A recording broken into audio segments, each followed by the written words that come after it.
hit subscribe.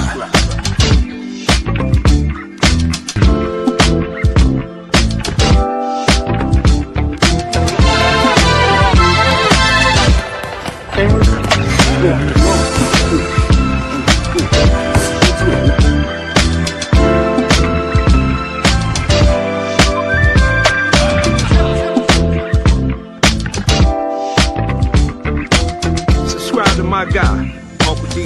Tell him Big Bass sent you. Dennis Spurling. I'm an attorney here in Houston, Texas, an advocate for black men, largely because I am a black man. I'm a black father, I have black sons. Hey man, I do what I do.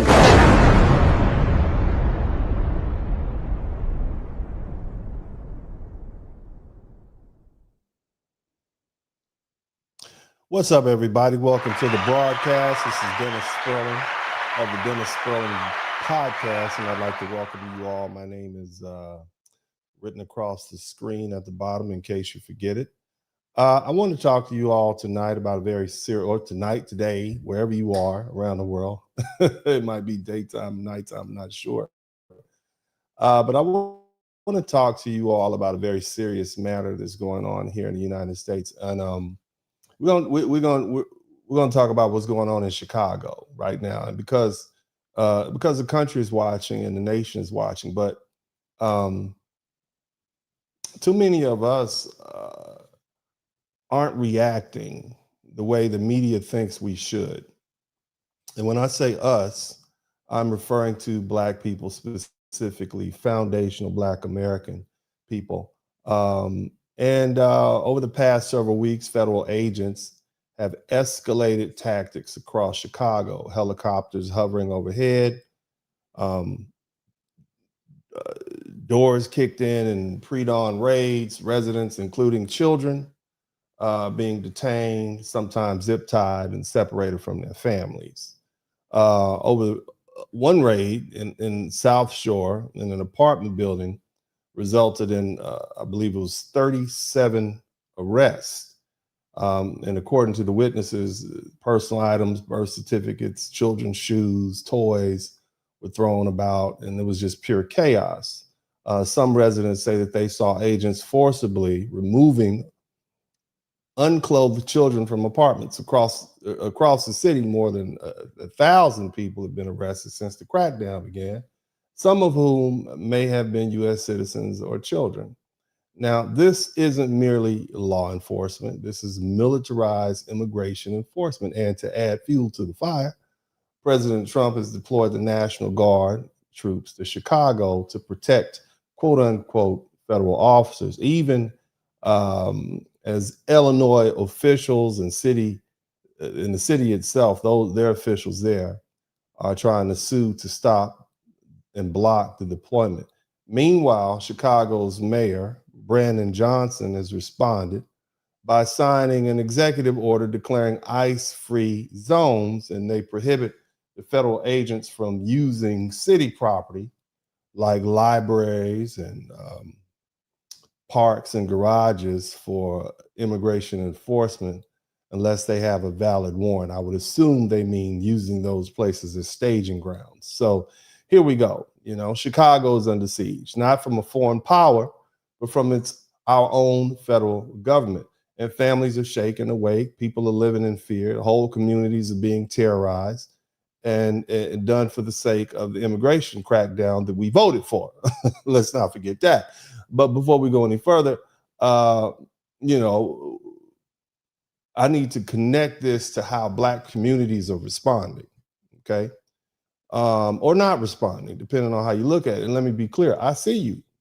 I see our skepticism. I see how in many cases we're choosing not to engage with this directly. And that decision doesn't come from coldness. It comes from years and decades and generations of being dismissed and wounded and made to carry the burdens we never asked for. Now, I want to share some videos with you guys, and hit the number 1 button. Make sure you hit the number 1 button and let me know that you can hear me clearly.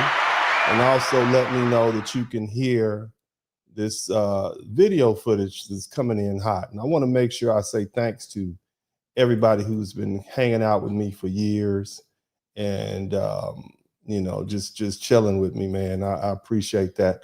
But this is kind of the breakdown right here. We can go ahead and check this out. Y'all hit the #1 button if you can hear it clearly.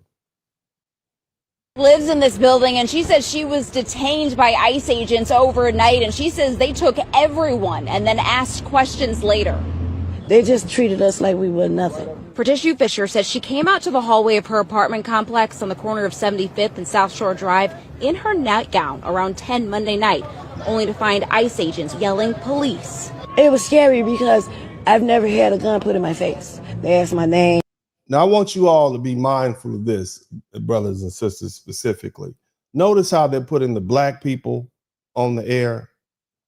Notice how they're focused on having black people.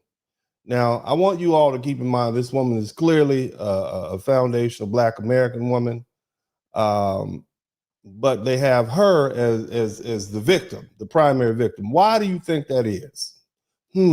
Let's keep listening. And my date of birth, and asked me did I have any warrants, and I told them no, I didn't. She says she was then handcuffed and released around 3 a.m. Yes. Fisher says she was told if anyone had any kind of warrant out for them, even if it was unrelated to immigration, they would not be released. Citizen App video shows the chaotic scene overnight. Neighbors tell us there were dozens of ICE agents. Neighbors like Ebony Watson says they ducked for cover as they heard several flashbangs go off. They was terrified. The kids was crying. People were screaming. They looked very distraught. I was out there crying when I seen the little girl come around the corner because they was bringing the kids out too. Okay, now when this sister is talking about kids, she's talking about the Latino kids or Venezuelan kids that were in this apartment complex. I want you all to keep that in mind. But again, out of all the people in Chicago in this apartment complex, they decided to choose who? The two black people, right? The clearly foundational Black American people who were detained. Keep listening. Had them zip tied to each other. That's all I kept asking. Where's the morality? Where's the human?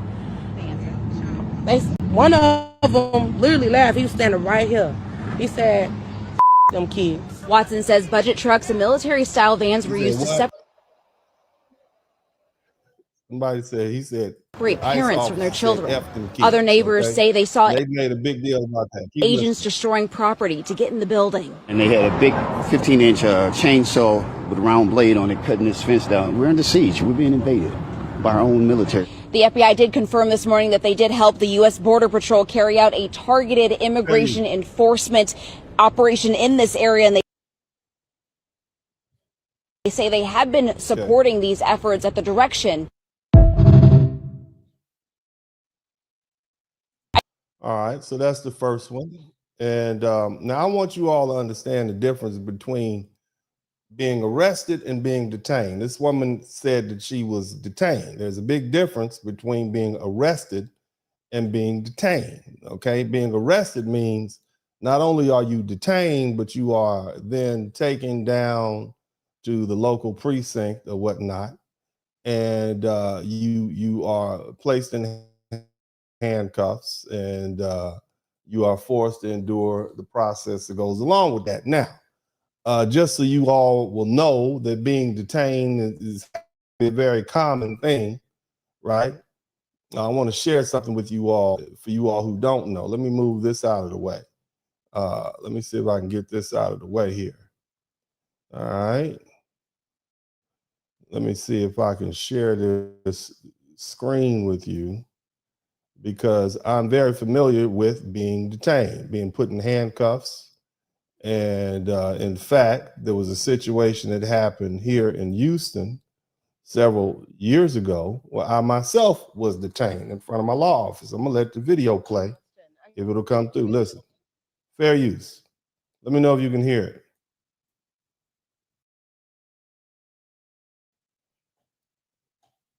Let me know if you guys can hear this. Should be queuing up right now.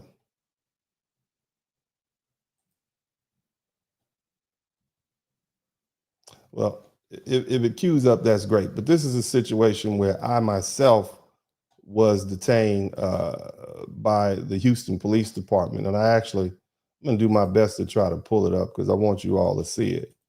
Yeah, this is what we need. I need you all to see this. In 1 second.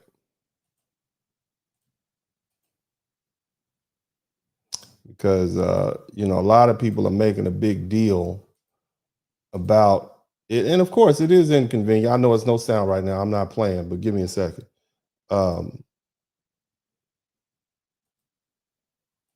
There we go. Okay, so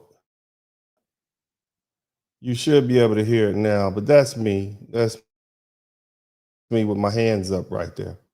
Is suing the city of Houston, HPD, after being handcuffed as a bank robbery suspect as he withdrew money out of the ATM. Okay, Dennis Spurling filed a lawsuit this week alleging civil rights violations,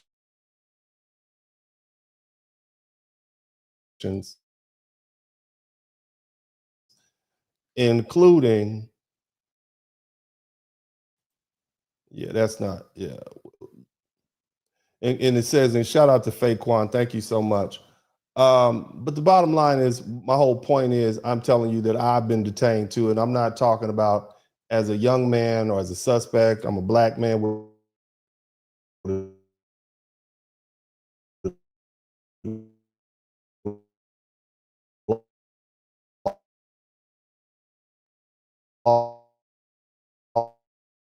a suit on in front of investigation, and figured out that the situation was pretty bogus, and it was actually just an alarm from inside of the building where the cleaning lady had tripped the alarm by accident. They let me go. They even gave me my pistol back, and that was a big deal because, you know, I'm a concealed carry. Like, I have a concealed carry license, and, you know, had things gone bad, things would have gone real bad. But bottom line is, I've been detained myself, and I'm not talking about as a young man or anybody doing anything wrong. I was detained as a lawyer leaving my law office, put in handcuffs. So when these folk here are talking about being detained, and it was very positive, and of course, as you saw, thereafter I filed a lawsuit. But so when these folks are talking about they were detained, you have to put it in perspective. Here's another gentleman speaking about I flashbang. Only thing I did, I got my kids out. I seen a lot of troops and guns pointing at my window at 404. Dozens of federal agents raided an apartment building in the city's South Shore neighborhood early this morning. My apartment right here in the front of the school. Neighbors, though, who were in the middle of all of this say they are shocked to have been treated this way. We got a public school right here. We got daycares right here. I can walk you through the building right now. Every door still kicked in. Everything still flooded and messed up. They still got kids in that school right now. Children were also let out of the building. Well, 2-year-old, 3-year-old, 4-year-old want to go through any type of situation that is in life. They were on the hunt for people accused of drug trafficking or who had outstanding weapons charges. They consider this a drug-infested area, but it's not. We have families live here. We've been here for years. Just come out and see what we living like. Come out and see what's going on. Don't judge us. I'm speaking from the heart, and I'm speaking really. Is it safe for me to walk up and down the street with my kids? It's ridiculous. Now, brother, you know, I'm gonna be honest, the brother's telling us we all have heard the stories about Chicago, and I don't think the brother's any less safe with police officers or federal law enforcement officers out in droves than he would on the south side of Chicago. But, you know, I mean, he's entitled to his opinion, and I'm sure he's shook up because of what he sees going on. But let's go ahead and keep looking at the video footage. I want you all to see some more of this so we can get a good concept of what's happening. Now, actually, this is one where ICE is actually, DHS has actually put a video together. They're proud of it. They're proud of their work. Look at that. Right there, look at that. That's the theme music going and everything.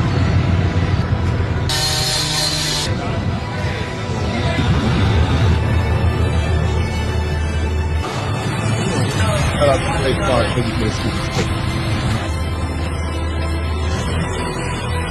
the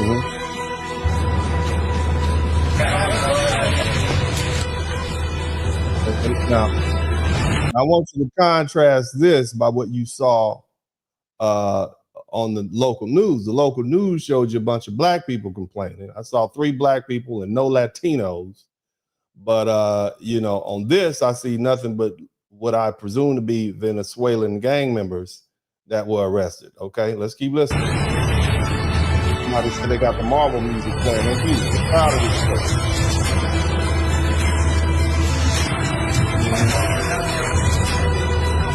Yeah, they are. I mean, they're kind of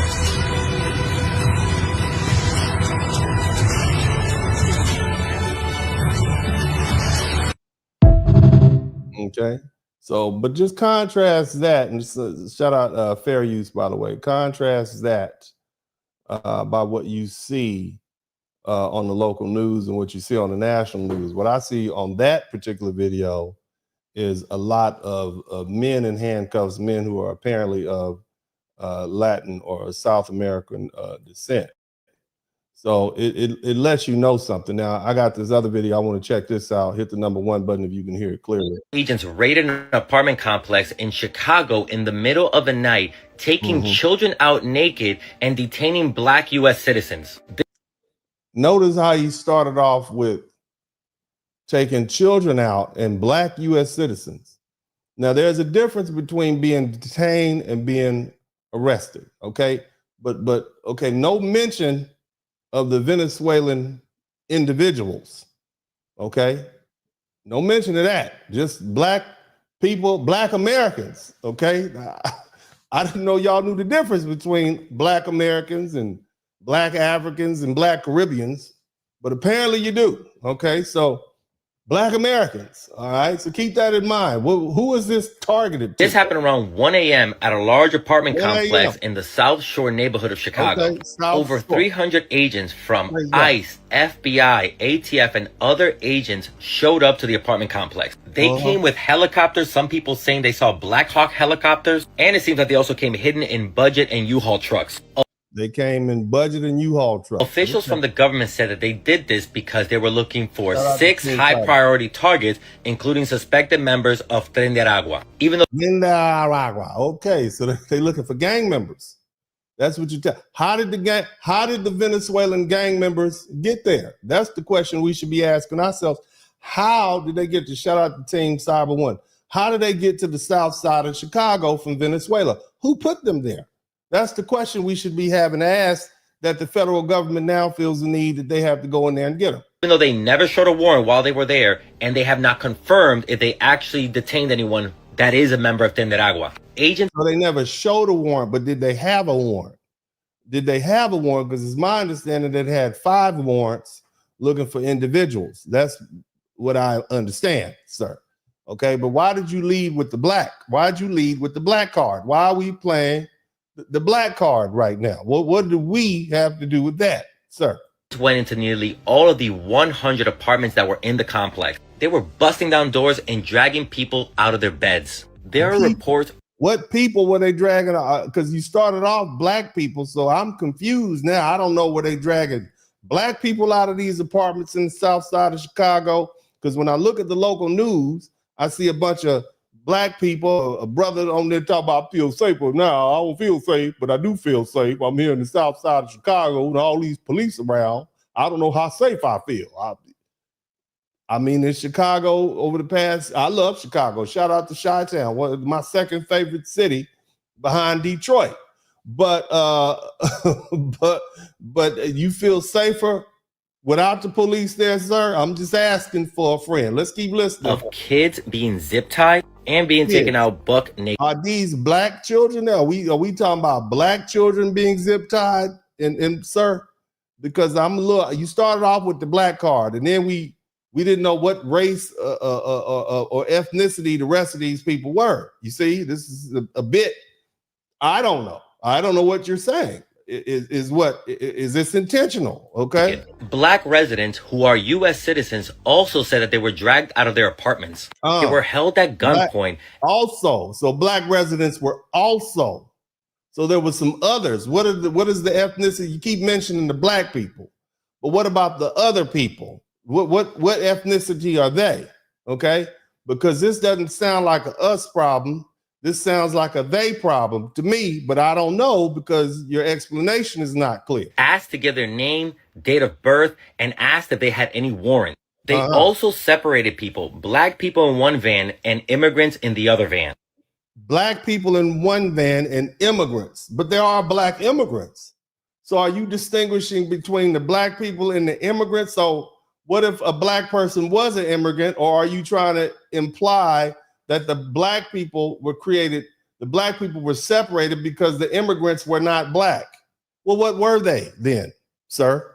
What were they? I need a better explanation, sir. Reports say that between 30 to 40 people were disappeared that night. Activists 30 to 40 people. You mean 37? They were disappeared, or were they arrested pursuant to a warrant and because they violated the country's immigration laws? That's what I need to know. I don't know what disappeared means. I'm sure you mean they were arrested, because disappeared is like, you know, are we talking about they were teleported somewhere? I'm just asking questions because it seems to me, okay, and I might be the only one, but it seems to me like you all are trying to imply that black people are in danger in hopes of maybe possibly getting us upset, so then we'll do something. Is that where we're going? So trying to figure out who were the people that were disappeared, since the government is not giving any information on the individuals. This, you don't know who they were. Venezuelan gang members, apparently.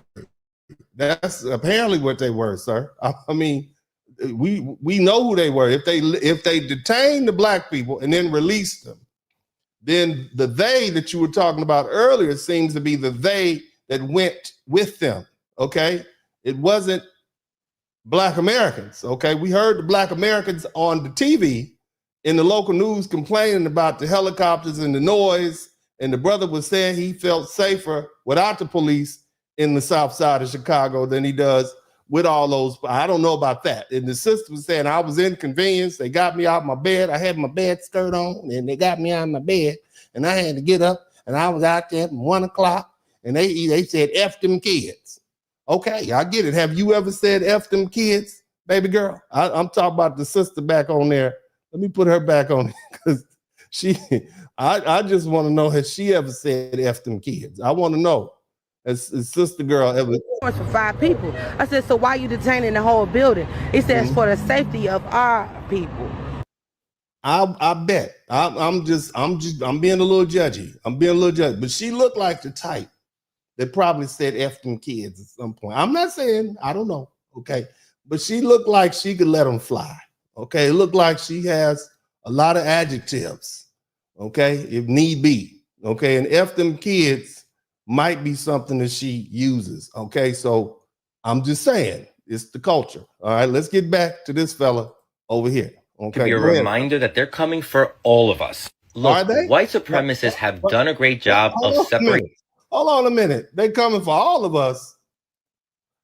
It looked like they were coming for the Venezuelan gang members, sir. That's what it looked like. Maybe I didn't hear it right. Let's take a listen. This raid should be a reminder that they're coming for all of us. Who was us? White supremacists have.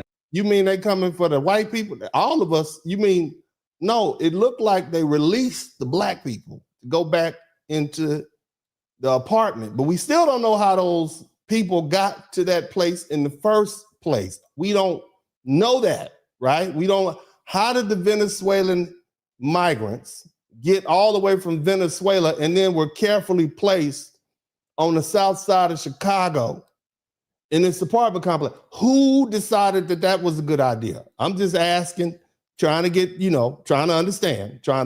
Done a great job of separating the black and Latino community, especially during the last election. What do you mean? They didn't do a job of that. You all had Latinos for Trump. And that is what separated the black people, because the black people, 81% of the black people voted for Kamala Harris. Okay, so I don't know. You all separated yourselves. I want you to keep that in mind. Shout out to Fake One, sir. Okay, why are we being brought into this? Separated us so then they can come and hunt us down. They don't care about any of us because of the color of our skin. And to any white people seeing this and say, not my problem. No, we knew that. Black people knew that. But we know, I tell you all the time, the black people and white people here in America, we have an understanding. We know. No, that's not, I'm not talking about all white people, because we got some white people that we love them like cousins. And we got some black people that we would like to give to the white people to have, because they're horrible people and they're not good for us. But we black people and white people have an understanding. And for the most part, we've been here for about 500 years doing what we do. That does not mean it's always been a great relationship. In any way am I saying that, but the bottom line is we know each other and they know us. So who are you telling, sir? Who is this news to? Huh? Remember, Donald Trump just said that U.S. cities should be training grounds for the military, and they're starting, as always, with black and brown bodies. No, they starting with the brown people, sir. They started with brown people. Look, I don't know if you know this, but recently in Mississippi, two young black men were unalived by way of a tree. And apparently there was a second autopsy conducted, and it showed that the young man had blunt trauma to the back of the head. And he was in fact, I'm double checking, but he was in fact strangled and then hung up. Okay, so we have our own, we know these. 8,000 people were unalived after the Civil War ended because of ropes and trees, okay? And they were black, okay? So we are well aware.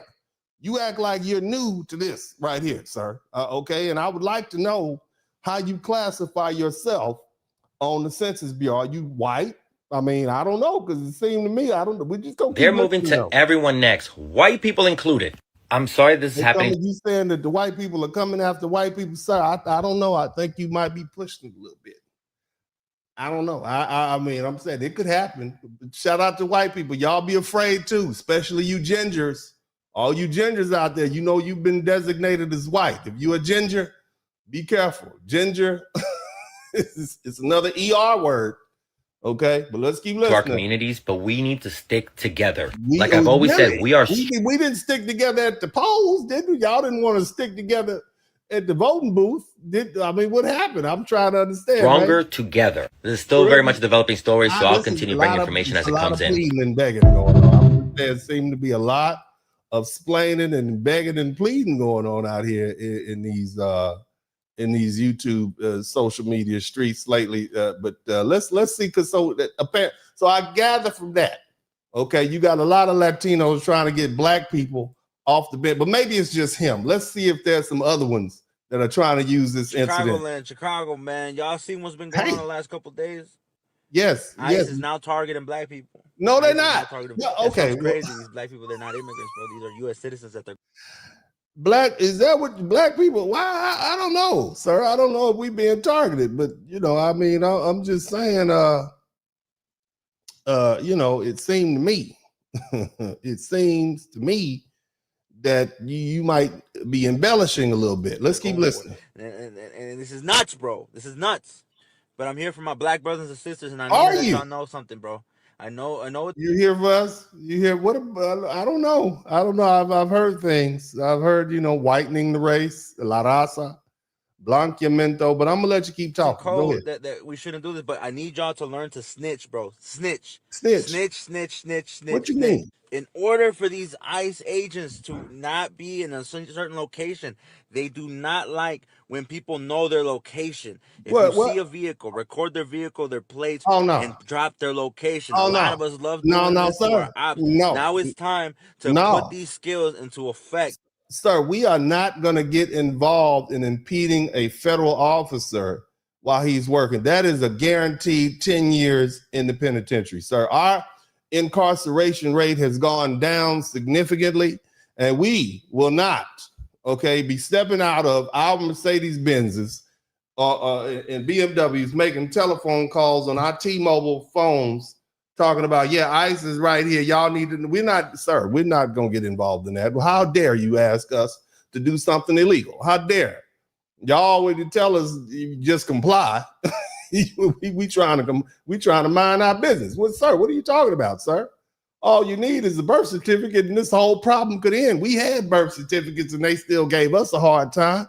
We get profiled with birth certificates and American citizenship and hauled off and taken away. Sir, sir, trying to get us to impede the federal agencies when they're out there doing their job. Are you kidding me? Are you kidding me? They paying $15,000 a month for these ICE agents.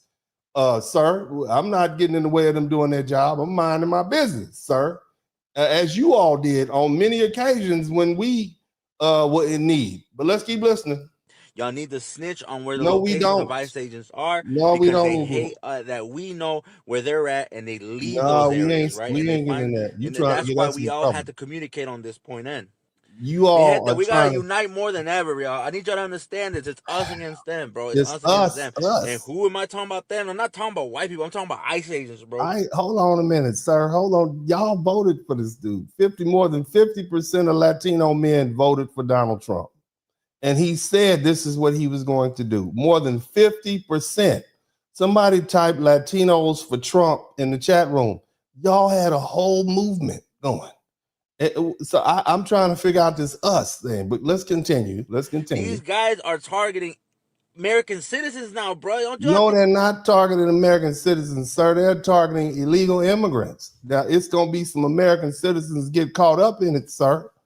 But why are you trying to get us involved in this? This is not a us problem. This is a y'all problem. I think that's fucking crazy. Sir, and before y'all watch come in your here, well, language. their mission is to take out criminals. Yeah, their mission What? is to. Then how come 60% of people in ICE detention centers are fucking not criminals? No crime they've ever committed. Sir, They have a. I appreciate your passion, but we're going to need you to watch your language, because this is a family-friendly broadcast, sir. This is a family-friendly broadcast, okay? But I understand your passion. But if I will, I'll answer your point. What they're saying is, and I'm quoting Tom Holman, he said, if the city won't let us in the jails, then what we're going to have to do is go to the neighborhoods and we're going to look for the criminals, and anybody we find in the community that doesn't have their proper documentation to be in this country, they're going to be removed. That's what he said. He said that a bunch of times. I remember when Tom Holman said it. And then a lot of Democratic mayors and governors said, no, we dare you to do it. No, you won't. And then they said, hold my beer. And that's why we're in the situation we're in now, sir. But I'll let you continue. Clean record. What mission are they on, bro? They are. Mi gente, my black brothers and sisters. I need y'all to understand. We gente now. Y'all, we made it. We la gente now. La gente. Really? That's new to me. I mean, I'm saying I'm a compassionate, loving person, but I really, this is a lot of splaining going on right now. It's a lot. It's new to me. Okay, because y'all have a lot of black tendencies in your own countries and such and so forth. I'm just saying. And so this is new for us. This is new for most of us. Okay, let's keep listening. Come into an altercation with these guys, please be safe. I know we're not getting into no altercation. No, we don't. We want to do something, but we can't. No, we don't want to fight. They have guns. They got the government on their side. Please, be safe, y'all. We are going to be safe in our homes, face to face with these cats, because a lot of these cats were bullied in high school and now they're on a power trip. No, a lot of these cats are getting $15,000 every 2 weeks, every 4 weeks. So that's why 4 weeks on, 2 weeks off, $15,000. That's why they're doing this job, sir. Be safe. Yeah, we're going to be real safe, this sir. This is how you'll need to do it, all right? I'm trying to help y'all out. This is something new. And I never thought I'd say that ICE agents are coming for black people. But here we are. I don't believe, sir. They come...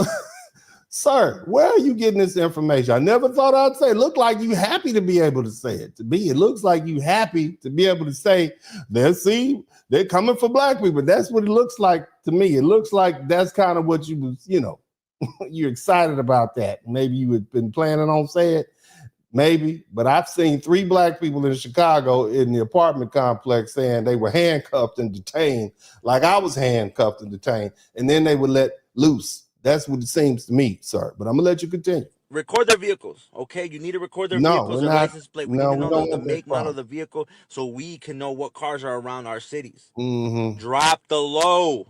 Where are they at? I don't Where know, did you see sir. them at? I don't know. Report, snitch, snitch, snitch. I don't This know, is man. important, That y'all. This sounds is what illegal. ICE agents hate. They hate that we know where they're at and they'll go somewhere else. But as That long as we're sounds all chirping illegal. and telling where these guys are at, they're gonna be in fucking shambles, y'all. And mi Language, gente, I know, bro. I know, like bro. I know you wanna, like, just Not don't. really. You just Not need really. to record.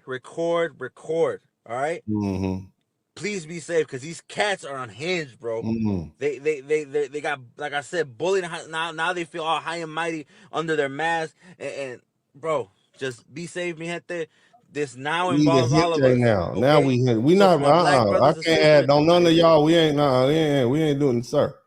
Let me explain something to you, sir. We are not on this page getting black people to do anything. Maybe it was just him. Let's see if we can get some more people.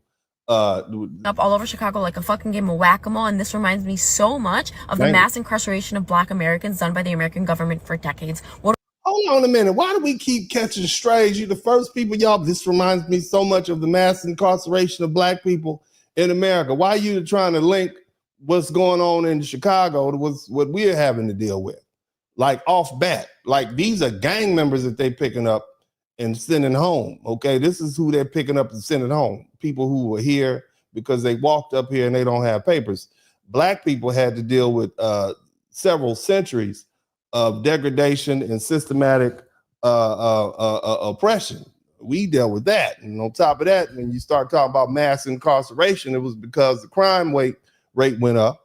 And they actually had brought people in from overseas, immigrants, to come take our jobs and displace us. So why are we in this again? But go ahead and finish. I mean, if you look at these ICE raids, it's mainly men being taken away from their families. And what does that do in our culture? It's okay. Because the other lady said it was everybody getting taken and it was gangbang. And then the other one said it was zip tying children. Looks like they're taking everybody away, ma'am. Looks like everybody's going. Okay. Man is usually the provider. It's usually the protector of a family dynamic. If you take a man and pluck him from his family, what does that do? You're not. We know what it does in the black community. That's why we have all the issues we have. You know why we have a lot of single mothers? Because they took the men away physically during the mass incarceration era and during the welfare era when they tricked black women into taking welfare in exchange for their men. We know. We've been saying this. Oh my God, look, everybody, look how everybody has become so knowledgeable about the black experience in America when before, remember they pretended like it happened so long ago and we just need to stop complaining. Remember that? They was telling us that, but go ahead, ma'am. Destabilizing that immediate family unit, you are destabilizing generations of brown families to come, because now these children are forced to grow up without their father. These homes do not have their provider and their protector. These children are more likely then to commit crimes out of necessity as they get older. These children are more likely to grow up impoverished. These children are more likely to abuse drugs. And then what does that do? That creates unstable adult brown children that leads to more arrests. It leads to more finger pointing and saying, aha, I told you. I wonder how she knew that. I wonder what research, what black studies courses did she take at the university? What that taught her that? I mean, they seem to know everything that we've been saying. I thought they weren't listening. I thought they were just saying, just comply. You know, you shouldn't have broke any laws. You know, all the stuff they say, but let's keep listening. So black and brown people are bad. They're criminals. And hold on a minute. Why are we still getting? Go ahead, baby girl. This is just systemic. The racism is systemic. If the pattern worked the first time, why wouldn't the government keep doing this? This is all I can think about. And this is why I think it's important to be educated on your history, on black history, on brown history.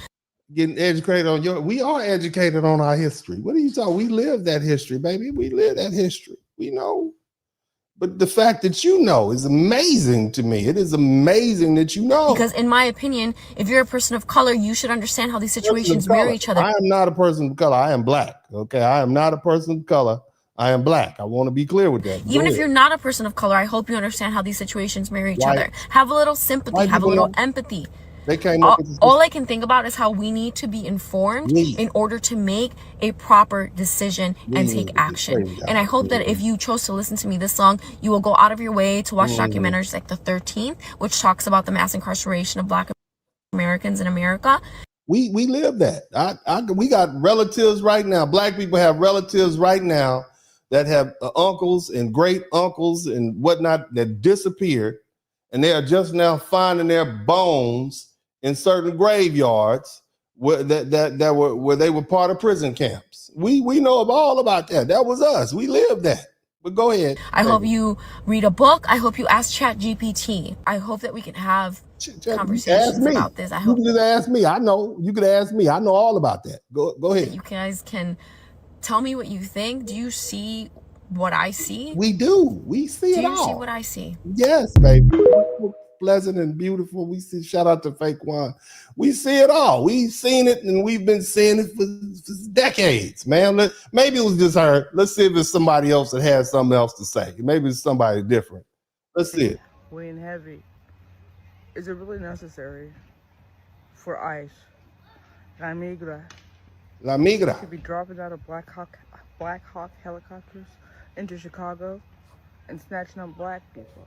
Hold on a minute. They are not snatching up black people, man. They detained. My black cousins, my black family, we're not going to go gently into that good. That's true. Okay? That's true. We're not. We have been putting up with fuckery. Those of us of the Solani. The Solani. So this is a black woman who has Latino cousins, and she's basically saying we're not going to put up with that. That's true. That's probably why they probably not going to come for us like that. But, we have a reputation of fighting back. But let's see if we can get somebody else in here to explain to us more. Video about what happened yesterday. I think it was yesterday. What happened yesterday? So ICE was in a South Shore neighborhood in Chicago. And for those of you who aren't from Chicago or don't know where that is, it's on the South Side. And guess what? Yes, it's South not Side. a Hispanic neighborhood. It's a predominantly black neighborhood.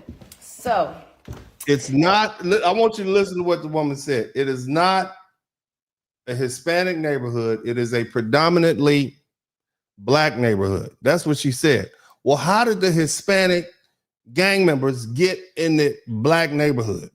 Okay, that's the question that we have to ask ourselves. Who put them in the black neighborhood to live there and, raise their children and raise their families and buy property and utilize the resources and vote? Who put them in there? Huh? Okay, but I think what you're saying is a bit misleading, because it implies that ICE was raiding the black neighborhood to get black people. But the truth is, ICE was raiding the black neighborhood, i.e. the apartment complex in the black neighborhood, because there were illegal Hispanic immigrant gang members there, man. That's what I think would have been a more clearer statement, because otherwise it leaves a lot to the imagination. You could very well have black people thinking that ICE was coming to try to invade these black communities and take black people. That's what I mean, but I'll let you finish, because I'm sure you'll clarify this when you have a chance. if they're picking up people who are illegal, why are they there? And why should you be concerned? Yes. Again, this is only because the illegals were put in the black communities in Chicago. That's why. But go ahead. beginning, guys. This is only the beginning of this.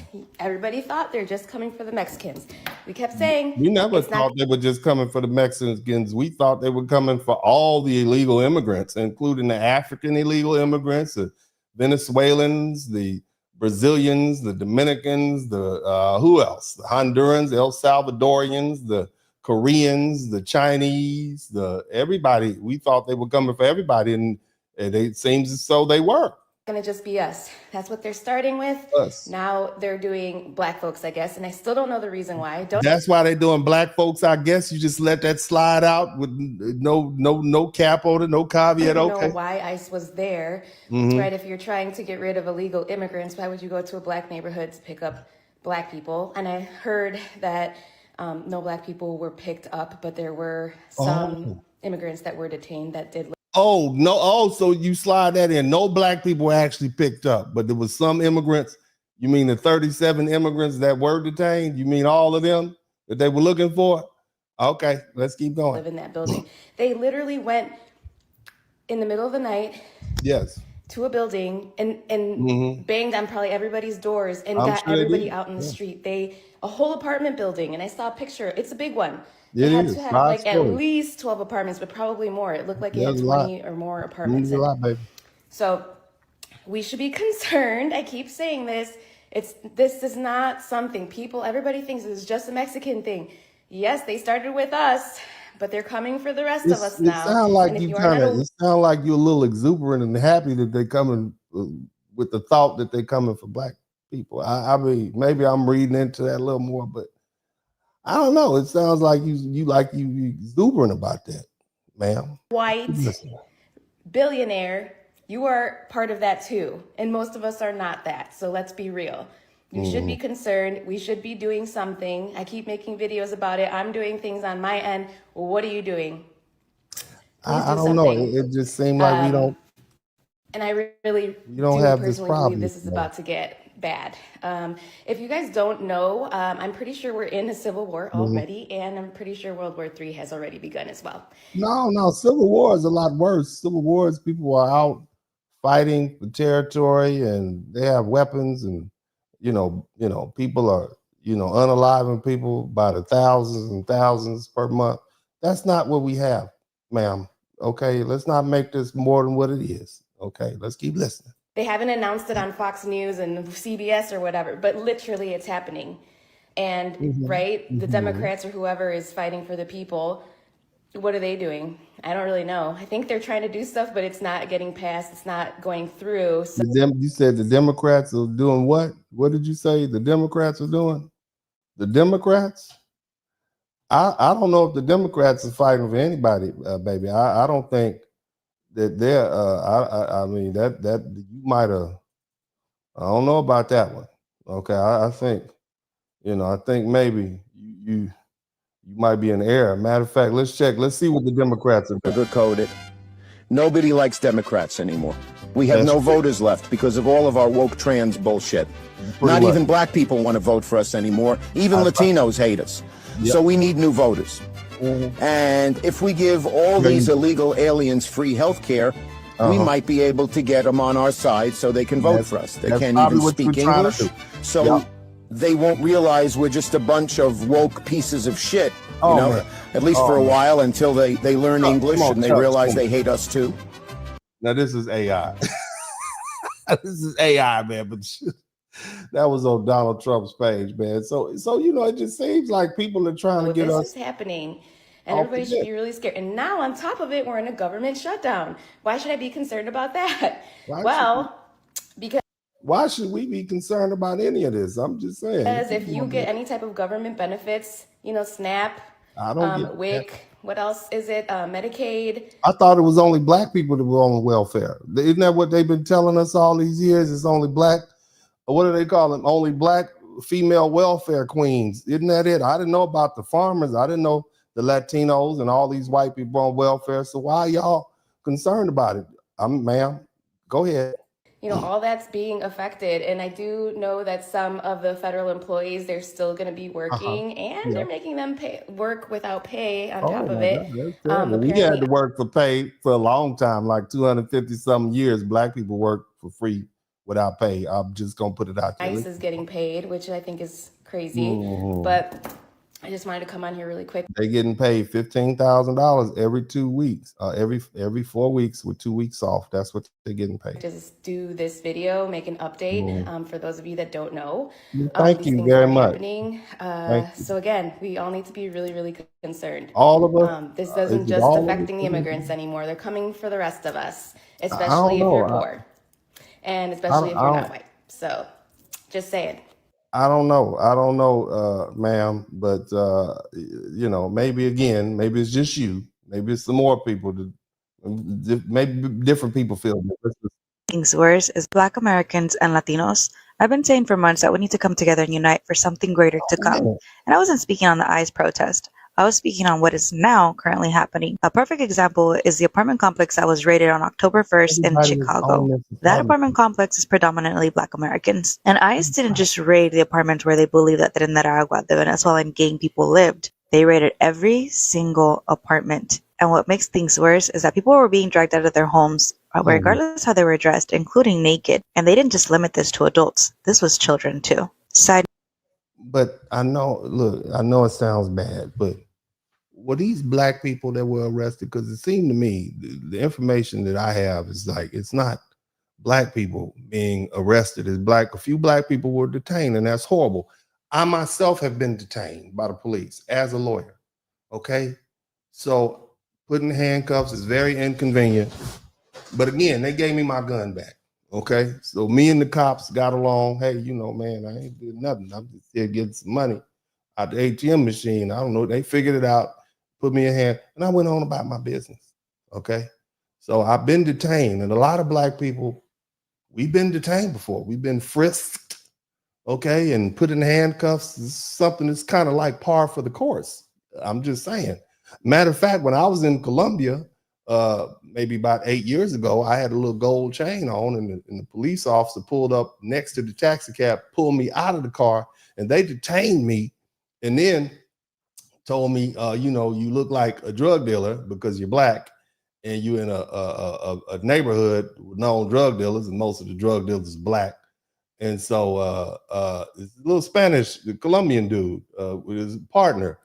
And so, you know, they left me alone once they realized I was an American, but I was detained there too and racially profiled. But because I was in their country, you know, I had to abide by their rules down there in Colombia. I'm just saying. So I've been detained in multiple countries. How about that? Okay. But you know, let's let you finish. You know, these brothers and sisters being detained in the Chicago apartment, you know, they weren't arrested, they were detained. It's a difference. Okay, they were detained. I know apartments were being raided, even if there was no warrants for anybody living in that apartment. But here's where things get worse. If it just currently circulating the if that really happened, there's a lawsuit that you can file for violation of your civil rights. We have that remedy here in the law under the American legal system. Go ahead, baby. Go ahead and finish. Internet, where it shows that a Black American is being detained by ICE, and one of the Black Americans that's watching the whole thing is yelling, "You're supposed to be doing this to Mexicans, not us." But listen for yourself. Why you choking him, man? Y'all supposed to be out here choking Mexicans, boy. Right. Let's listen one more time, but in slow motion. Why you choking him, man? Y'all supposed to be out here choking Mexicans, boy. Oh, so what are you trying to say? The brother said, why y'all detained? Y'all supposed to be out here choking Mexicans. What he probably meant was you're supposed to be going after illegal immigrants, not American citizens. Okay, that's what I think he's saying. But I don't know what your point is, but that's what it seems to me. Amount of arrogance to believe that this is just supposed to be a Mexican thing. Shout out to also, I Fake think you mean Latino. It's not arrogance. That's pretty much the law. They've been pretty clear as to what they're gonna do, ma'am. It's because not everybody's a Mexican. But to continue, a lot of people have come onto TikTok making Caribbeans and some Asians. We understand it's not just Mexicans, man. We're not ignorant people. We're very intelligent people. Videos joking about if Black Americans are being detained, where are they going to get sent to? And that shows me that you guys are not aware of what's currently happening. Do you? Where are we going to be sent to? I mean, where you going to send us to the moon? Are you going to send us to Alpha Centaurian or something like that? Where? First of all, how are you going to get all 45 million of us? That's the question I want to know. In 3.5, how are you going? Do you know how hard it is for the police to take down one black dude? Do you know how hard it is? I mean, look, we're not going to go anywhere because we're willing to fight. You see, because this is our country. Some of us, like myself, have relatives that go back hundreds of years. We're not going anywhere, man. We're not going to Wakanda. No matter how much you all are salivating, thinking that we are going to be deported. We're not in the same situation that you all in. Let's keep listening. Know that there's agencies that make money off the prison system for every prisoner and every day that prisoner spent there. There's agencies out there that make money. And this year, ICE began making money for every detainee that they hold per day. A lot of these Latinos that are being arrested and held in detention centers are not being deported. They're being held and have been in those detention centers for months.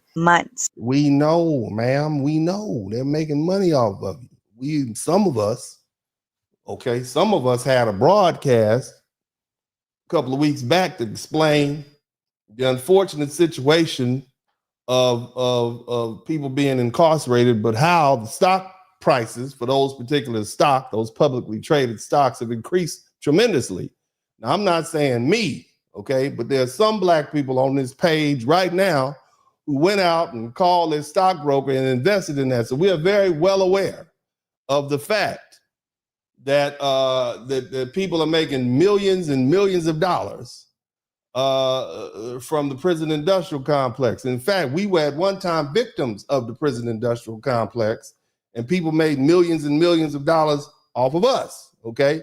But now, as it is right now, we have the opportunity, and of course, I'm not talking about me per se, okay? But what I am saying is there are people who are investing in the prison industrial complex right now with the understanding that we can't deport all 30 million of these illegal immigrants. Many of them will have to be locked up, okay? And there are companies out there who provide that service, and those companies are publicly traded. I'm just saying, that's what I think. But we are aware of that, ma'am. We are, but continue. Some even have stated a year, if not longer. This was never about deportations. This has always been about money. And history has proven time and time again, when Black Americans come together with Latinos. No, when Black Americans what? Hold on a minute. When have Black Americans come together with Latinos? When Black Americans come together with Latinos, we get things done. So why we got to come together with y'all? Well, why would we need to come together? We've been coming together with each other for a long time and doing very well. Why would we come together with you all to do what? What is it that we need to come together? Because as I recall, there was a time in the 1950s when we offered for you all to come together with us, and you had members and leadership in your different organizations like LULAC, who said the Negro needs to fight his own battles, and you weren't necessarily interested in coming together with us. In fact, you would prefer to have treated us. You fought to be have the same rights as the white man. You wanted to literally be considered white, and it wasn't until we won and was successful in the 1965 Civil Rights Act that then you said, well, we want to be brown now. That's my recollection, ma'am. That's what I recall, but you're welcome to correct me if I'm in error. Why is 2025 any different? Hopefully this was an eye-opener for a lot of people who didn't believe that it was very different, because you all have shown us about your anti-Black racist rhetoric, and a lot of brothers and sisters are like, let's listen to somebody else. Go ahead. Their children being zip tied, some of them being half naked due to ICE. They were telling the people. Did he say Black Americans? Black Americans were being detained, their children being zip tied, some of them being half naked due to ICE. They were Did he say Black Americans are being detained, some of our children, their children? Black Americans were being detained, their children being zip tied, some of them being half naked due to ICE. They were telling the people, even if it has nothing to do with immigration, if they have a warrant, we're taking them in. We're taking people. Okay. And these are so that to me is the first time I've heard that. You saying Black Americans in the South Side of Chicago apartment were being detained and their children were taken half naked. I've not heard that. But why would you say that if it's untrue? I mean, I'm just saying, they're doing a lot to try to get us off the bench, not mine, and on the field. And the news is not reporting on it. They are reporting on it. This is very frustrating because the beginning when these mass deportations started, Puerto Rican myself. Puerto Rican. And I already knew. So he's an American citizen by way of Puerto Rico. Knew from the very beginning, it's common sense that some of our people are going to be detained for hours on end until we can prove that we're citizens. And that's not fair because we look like many nationalities. Pisses me off. Okay. And this is happening to Black Americans in the Is it really? Chicago right now. Is it really? Now you a Puerto Rican. I'm just saying, let's be honest. Are you a Puerto Rican because you're so concerned with Black Americans? I mean, you're Puerto Rican, but you're concerned. Well, are you always concerned with Black Americans? How often are you concerned with Black Americans? I mean, I'm just saying, let's just keep it 100. Are you concerned? Really? Are you really concerned with Black Americans? Or are you just using it as an avenue to kind of, I don't know, wedge your issues of immigration enforcement into this issue? I'm just asking, sir. Now, I know you're an American citizen as a Puerto Rican, but more likely than not, you have people who you love and care for who are of Latino descent, who are from other places other than Puerto Rico. And maybe, possibly, perhaps you're a little bit concerned and you're trying to get us into this. And the question we have to ask ourselves is, why do they want Black people to come in? Why they're not asking the Asians? Why don't you get the Samoans to come in? All the Samoans out there, why don't you get the Samoans to come in and stand by you? Why don't you use their collective voice? Or the Hawaiians or the Polynesians? Let's get all of them involved. Why don't you call upon the Asians, right? The model race, call the model race into this situation. Let them get involved. Why don't you get them involved? Why us? Let's keep listening. And wherever you stand on the whole conversation right now, really doesn't matter. Yes, it does. My thought process is, where are the Black Panthers? Where are the Young Lords? Where's the Chicano movements? Where's the Black Panthers? You mean Huey is gone? Okay, a lot of them they're out of here. Some of them became politicians. Why would we need to get the Black Panthers involved in this? Organizations and so on. Where are our leaders? Where are they? We used to have the Martin Luther Kings. Hold on. Martin Luther King was not your leader, sir. He was the leader of the Southern Baptist Alliance and certain civil rights groups back in 1965. But where is he? He was assassinated at the Lorraine Hotel in Memphis, Tennessee. That's what happened to Dr. Martin Luther King, sir. But let's keep listening. Lolita Lebron. Where are they? The Malcolm X's. The Malcolm was unalived in a ballroom in Harlem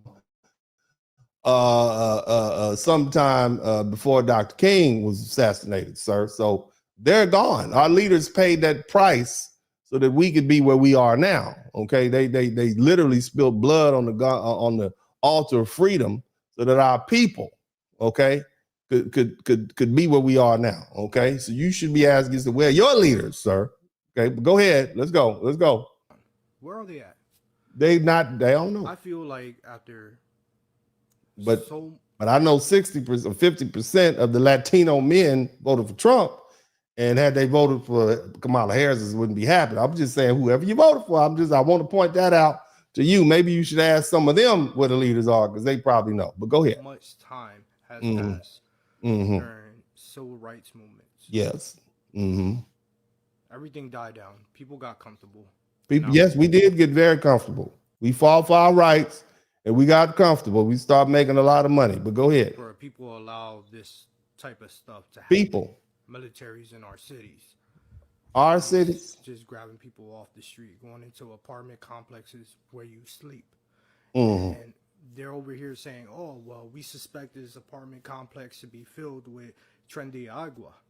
They don't suspect it. They know they're there because the federal government placed those people there in those Black communities. That's what happened, sir. They placed those Latino gang members and Latino people from Venezuela in those Black apartment complexes for the specific purpose of trying to replace and disenfranchise Black people. Chicago knows, okay? The people of Chicago know, okay? Remember that whole Chicago Red movement?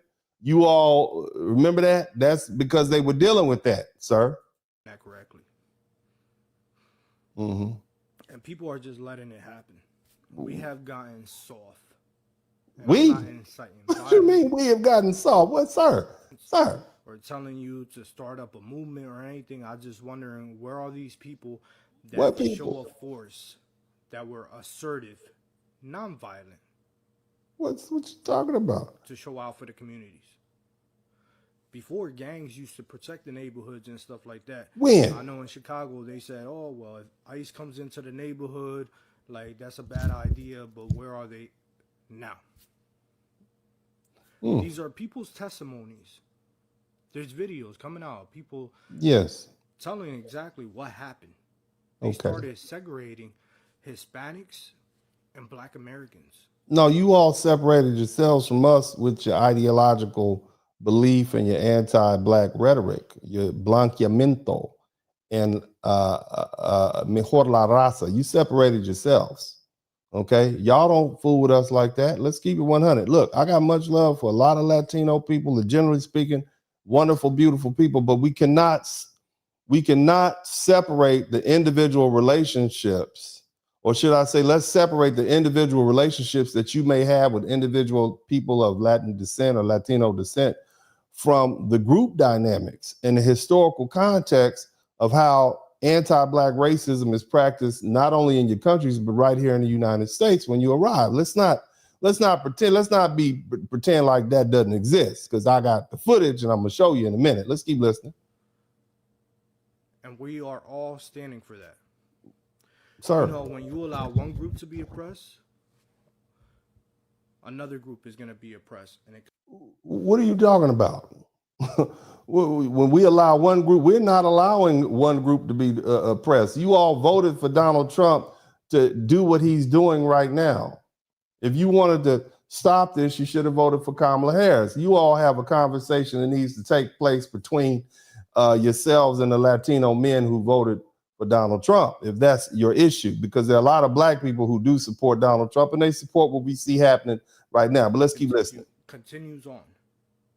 And that's exactly what's happening in Trump is America. So there you have it, guys. No, this is America's America. Welcome to real America. As people. And I say this to build each other up. Watch out for your neighbor, despite if they're Black American, Puerto Rican, Dominican, Mexican. We all just one big. We all one people. Okay, let's sir. So I want to each other most. Okay. I'm gonna leave you with that. Make sure you like this video, comment, repost. All right. Kid, I'm puffy line, dog.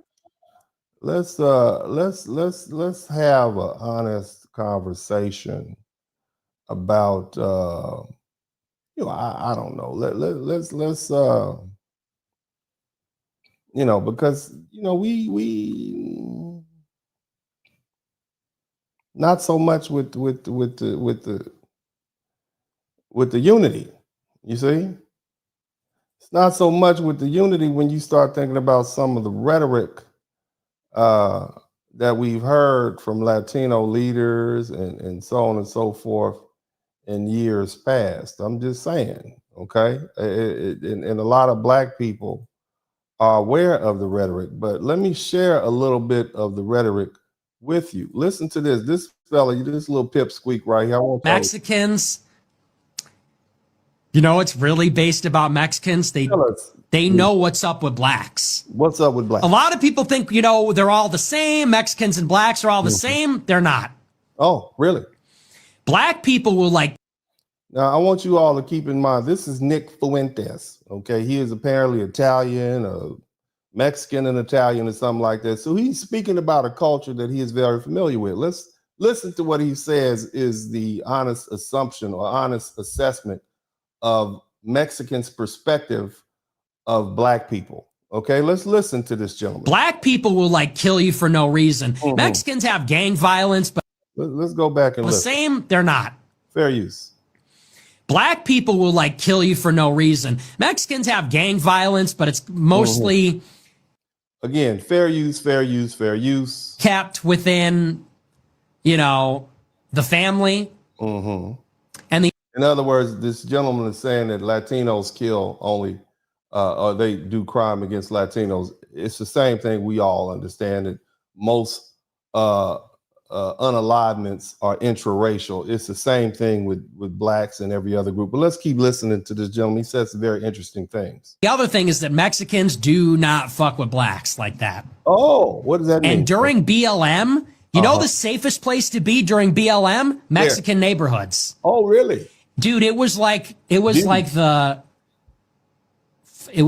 Reich of Guadalupe Hidalgo. Like, oh, so what you trying to tell us is during BLM, the Mexicans, I guess where you are in Chicago, didn't want to have anything to do with the black people.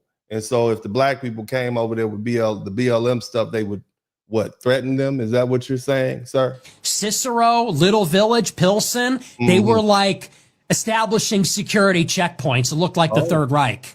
Oh, really? Oh, see, so what you're trying to tell us, sir, is that the Latino folk, the same ones in Chicago, harbor racial epithets, or they have racial animosity towards black people. That's what you're saying. Let's hear what the brother has to say. I got another brother here. Go ahead. In the midst of my which is more racist out of California in the Deep South debate, where I truly believe that I prove without a doubt in so many ways that California in this modern day is more racist than every state in the Deep South put together, I had a lot of people calling me a liar and saying, well, they still out there hanging black people in the Deep South. In reference to that incident that occurred in Cleveland, Mississippi, which is a predominantly black town and was ruled to be self-inflicted by predominantly black law enforcement. However, I'm going to just have to accept that because it's fair.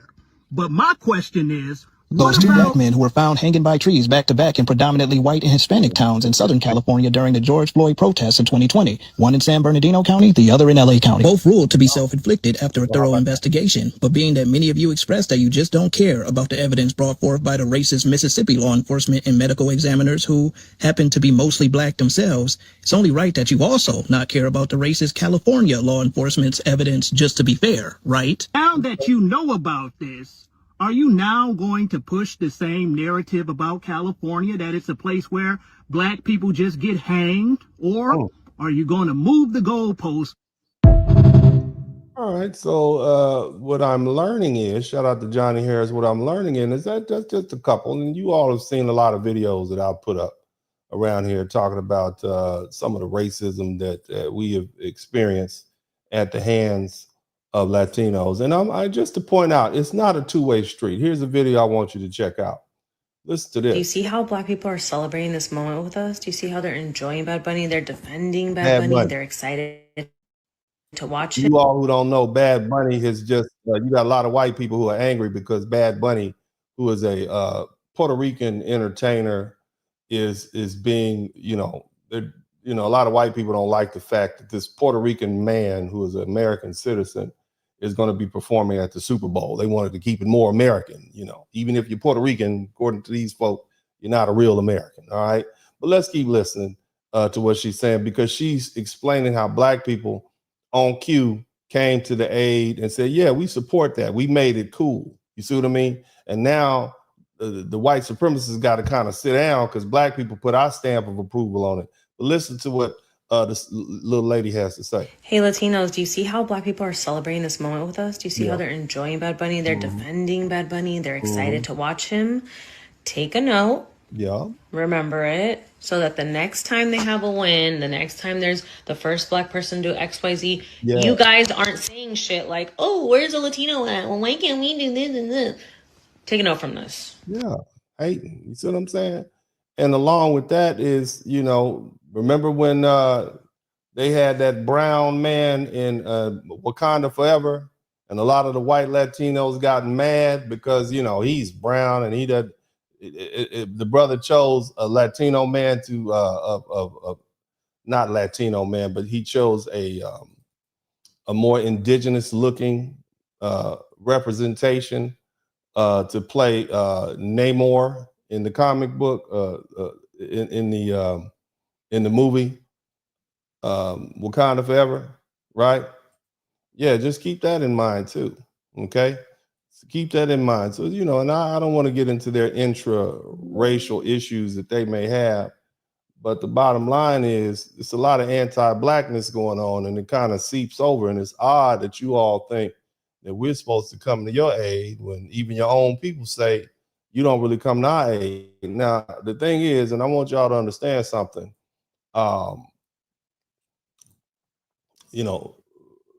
why do they want black people to get involved in the first place? As I said earlier, they're not asking the Samoans to come off the bench. Why aren't y'all asking the Japanese to come help?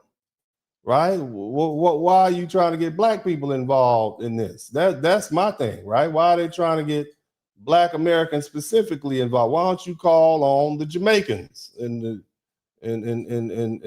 these folk, right? And the thing is, we need to be clear about something. and I've said this before, black people, foundational black Americans specifically, are the moral compass of this country. And every major moral correction in the history of the United States came on the back of our struggle. Our struggle, our suffering, and our willingness to demand justice when nobody else had the courage to.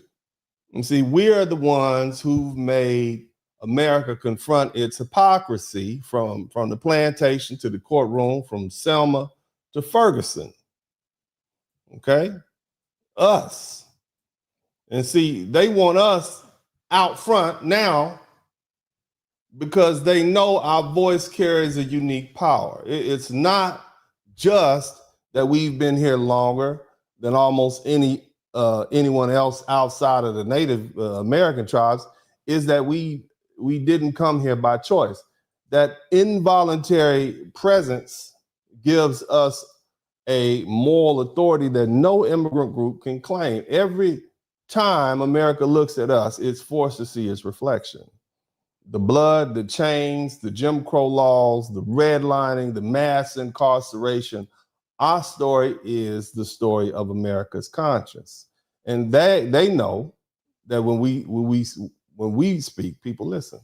Because historically, when Black America moves, the moral center of this nation shifts. The abolition of slavery, the civil rights movement, the Voting Act, what else? None of these things, family, none of these things happened because the system suddenly grew a conscience. They happened because Black people, once again, held up the mirror in America for America to see the monster in the reflection. You see? That's why they want us to get off the bench and come to their aid. You see? And we've always been the heartbeat that forces this country to live up to the words written on the paper, all men are created equal.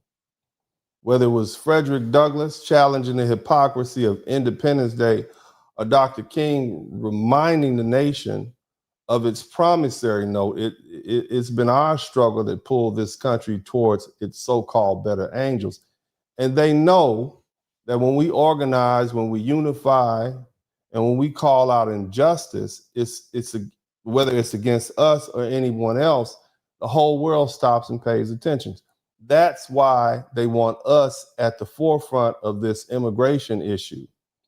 They know that when Black America steps on the stage, the narrative changes, the stakes rise, and the world starts to care. But see, the problem is this time we're not so quick to jump in, because while we've been the moral backbone of this country for centuries, the compassion we've extended hadn't always been returned.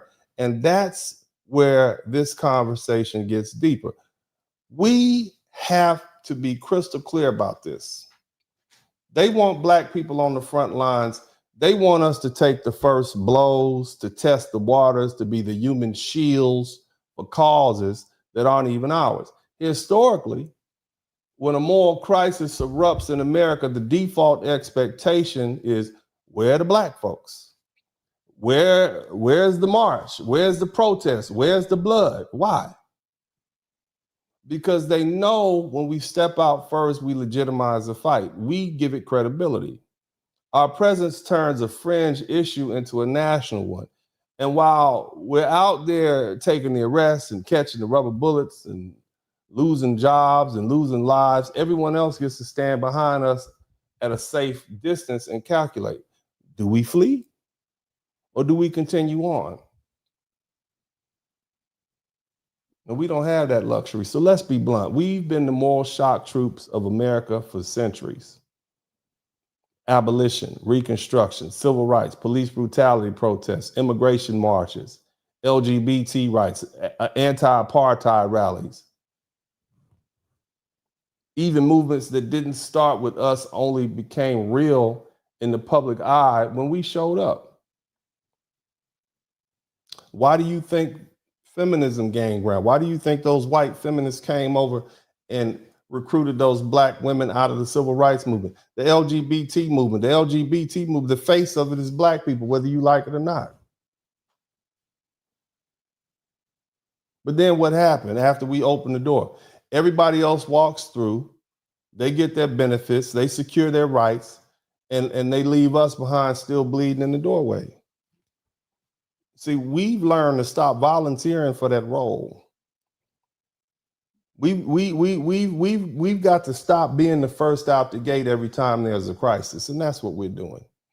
They've built a system where they rely on our willingness to sacrifice because our sacrifice always works. It always moves the needle. But it also always leaves us carrying the heaviest burden with nothing but thank you tweets and a pat on the back after the dust settles. This time, let them go first. Let them test the waters. Let them march and protest for their issues. Let them organize and put their bodies on the line, because they've been quick to tell us that that's not your fight. When the benefits start rolling in, it's not about us lacking compassion. It's about no longer volunteering to be the moral guinea pigs of this country. We've paid our dues. We've written the blueprint. We've already shown America how to march, how to organize, how to push policy and force changes. If they really want justice for their own issues, they can follow the path we built and take the lead themselves. We've earned the right to stand back and let others carry their own load. Here's the real irony of the situation. And it's time we stop dancing around. The same folks, and I'm talking about the Latino people, because you the main culprits, you call us lazy. And now you the same ones who want us on the front lines, doing the heavy lifting for your causes. The same ones who label us ungrateful or apathetic because we're not rushing to march for them are the same ones who deep down still see us the way they see us in their countries of origin, the way they're trained to see us in their country of origin, as servants. See, in many of the Latino nations these immigrants come from, the social hierarchy was already established long before they arrived in America, in Latin America. And I'm talking about Colombia, Brazil, Venezuela, Argentina, places in the Caribbean and Central America and South America. Specifically, Black people are the cooks and the nannies and the maids and the laborers. We're the help. We're the background. So when those people come here, they bring that colonial mentality with them. They expect us to serve, to support, to sacrifice. And when we don't, when we stand our ground, when we mind our business, when we refuse to put our bodies on the line for their struggle, suddenly we're lazy. Let's be clear. This isn't about hate. It's about truth. The same mindset that made them comfortable with Black servitude back home still drives how they view us here. They're used to seeing Black people work while they reap the benefits. That's why when the raids start, when the crackdowns came, the first thing they ask is, where's the Black people? Why aren't they helping? Because subconsciously they believe our job is to help them survive just like it was back home. That's why they're not calling for the Samoans. That's why they're not calling for the Japanese. That's why they're not calling for the Asians. That's why they're not calling for the white folks. They're calling for the Black people. But see, those days are over because foundational Black Americans are built different. Shout out to Where's the Love? Matter of fact, we built this country with blood, sweat, and tears and bullets and centuries of unpaid labor. We fought for the rights that everybody in this country now enjoys, including those who just got here. We've carried enough people on our backs. We marched for enough strangers and saved enough souls. If we're not cooking for them and cleaning for them and marching for them or dying for them, suddenly we're the problem. But the truth is, we're not lazy, we're wise. We've learned from history. We know the price of being everybody's soldier. And we've decided that our energy now belongs to us. Shout out to my life being in exchange for yours. Matter of fact, our energy belongs to us. It belongs to our families. It belongs to our legacy, not to anyone else's agenda. They call it lazy. We call it strategic. We call it self-preservation, because after 400 some years of doing everybody's labor, physical, emotional, moral, we've earned the right to rest our feet and let others fight their own fight. Let's take this a step further, because this needs to be said out loud. They don't just expect our help, they feel entitled to it.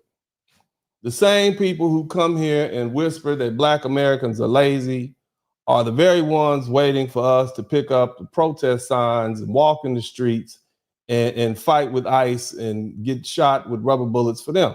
In their minds, if there's a fight to be fought, our bodies are expendable. Our pain is acceptable, collateral, and our voices are useful only when they can hide behind them. See, this attitude didn't start in America. It was imported here.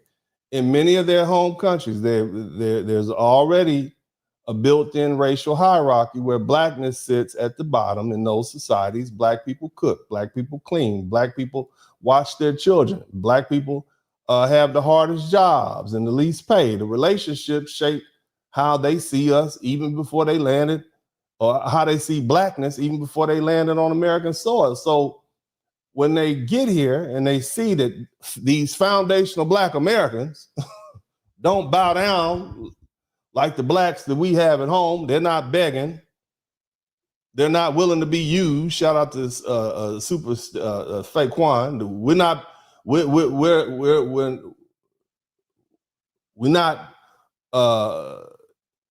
letting them do us like they do the Black people back in their home country. That country, that creates tension. They don't know how to process free Black people, confident, independent, educated, unbothered Black people who built the very communities that they're sitting in right now. Black people who fought to change the course of this nation without us, right? We wouldn't be where they were. We wouldn't be where it is. And we didn't ask for permission to do it. We just got out there and did it.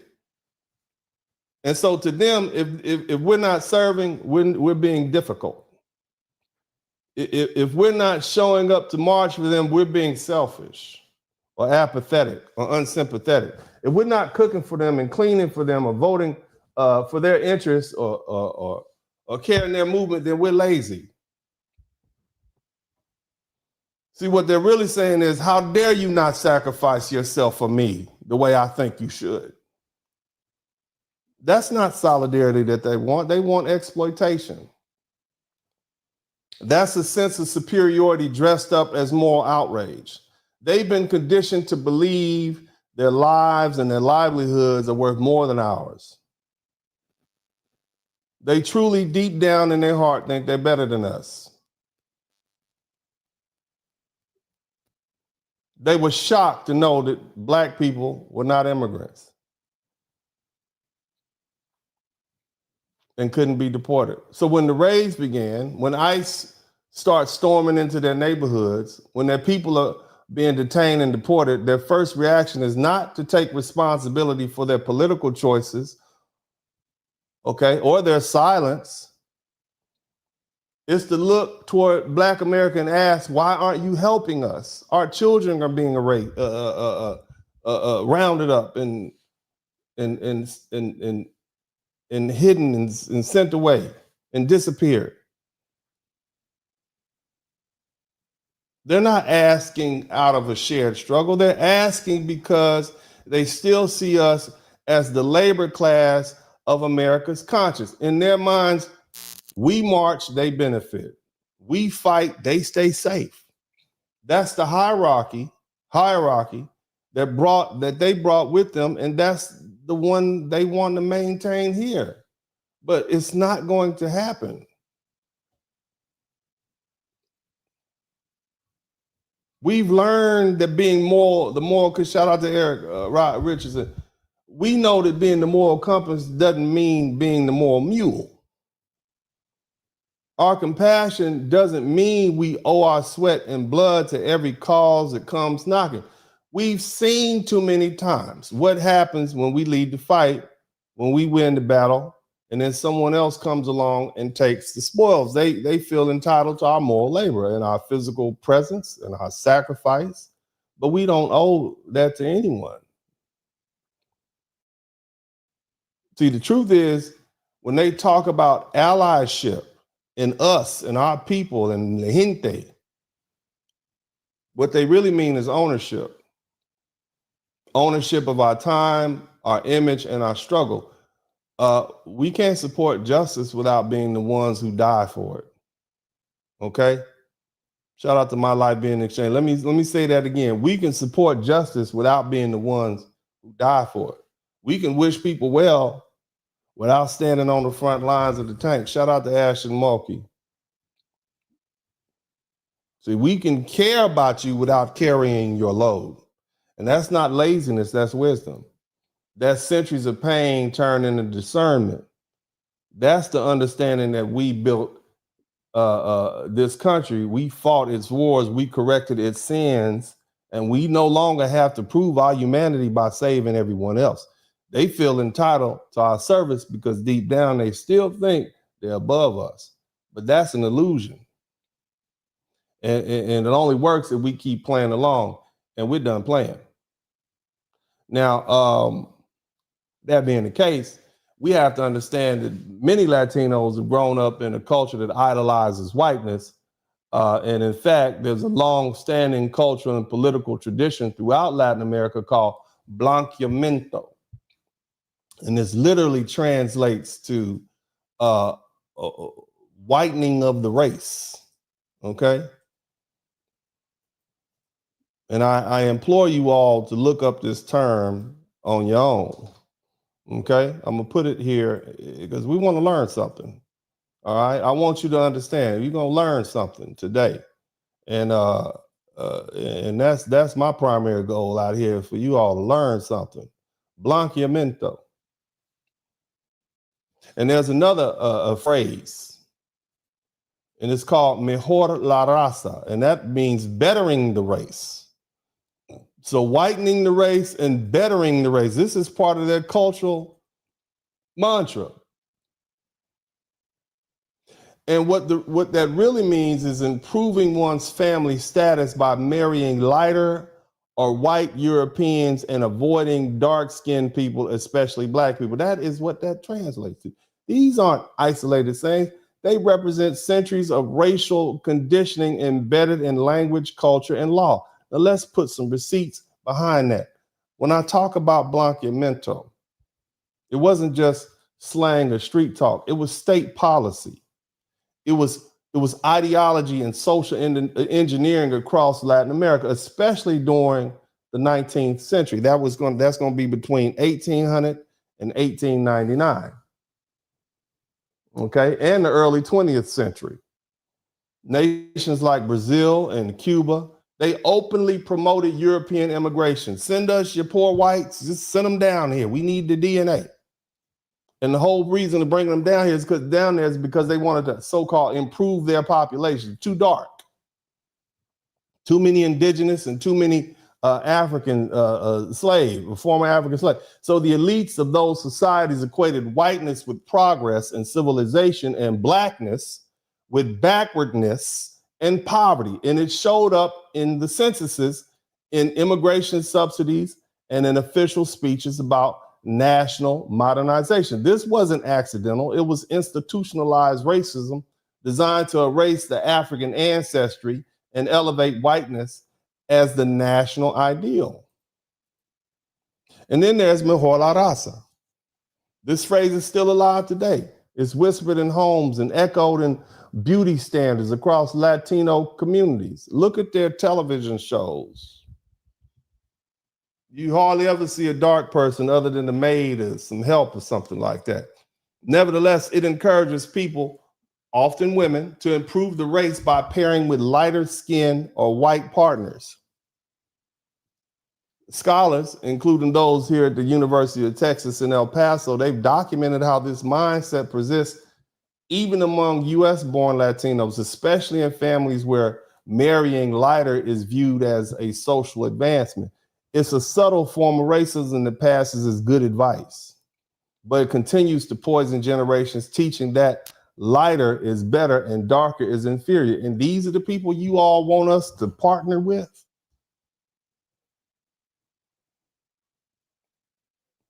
These are the people that you want foundational Black Americans to link up with, and y'all don't even like us. It's not that you don't like us for our personalities. You don't like us because of the core of who we are, our Blackness. And I'm not just giving you an opinion, it's been measured. There's something called the Perla Project, P-E-R-L-A Project. Get your notebooks out. And it was published as the Pigmento Crisis by the University of North Carolina Press. And it conducted surveys across 8 Latin American countries that found that skin tone, not just ethnicity, determines life outcomes. Lighter skinned folk consistently have higher income, more education, and greater social mobility. The Americas, the survey confirmed that this pattern was across the whole region. It repeated. In other words, colorism isn't anecdotal, it's structural, it's baked into the system. Even in personal relationships, this ideology plays out. Studies in genetics and social behavior have shown clear assortative mating patterns. In other words, in Latino population, meaning people tend to partner with others who are similar in skin tone and ancestry, but with a consistent bias towards lighter skinned women. This is mejor la raza in practice, not just in words. It's centuries old form of color hierarchy passed down through marriage, inheritance, and child rearing. It ensures that lighter descendants remain at the top of the social order. A powerful case study of this ideology at work is found in the Dominican Republic. You have some researchers from the University of California, they documented anti-Haitian practices. It's a deep-seated anti-Black, anti-Haitian sentiment and was institutionalized under Rafael Trujillo, okay? One of their former dictators. The Dominican government promoted European immigration while targeting darker skinned Dominicans and Haitians for discrimination and deportation or worse. And the Dominican state literally constructed national identity around not being Black. That's blanqueamiento turned into official law and policy. So when Latino culture has idolized whiteness, okay, we're not just speculating when we say that. We're not exaggerating. We're naming a documented ideology supported by government programs and academic studies and real world data. And that has shaped the entire nation. And this matters today because it explains why some of the same people who look down on Black Americans still expect us to lead their damn protests and carry their causes and defend them in their struggles. They come here with that hierarchy already built into their worldview, where Black people are servants, not equals, where our compassion and activism are expected, not appreciated. We are suffering, okay, where our suffering is taken for granted and our absence is called laziness or being apathetic. We can acknowledge that not all Latinos think that way. And we got some that's cool and down. I know you got some Latino friends right now. You cool as a fan, cool as a play cousin. But we can't ignore that this is regional, historical, and cultural pattern rooted in colonialism and reinforced for generations. It treats Blackness as expendable and whiteness as aspirational. And until that mindset is confronted head on by the Latino people as a group, any so-called solidarity with Black people, especially foundational Black Americans, is always going to be built on a lie. Because see, true unity can't exist where one group still believes they're entitled to another group's sacrifice. Now let me give you some more facts. Because see, when I call out anti-blackness in Latino culture, we're not just talking about a few bad apples or some isolated prejudice in the neighborhood. We're talking about measurable global data that puts many Latino nations right alongside some of the world's most racist countries. According to the Best Countries Report in 2020 by the U.S. News and World Report, put on by the Wharton School of University at Pennsylvania,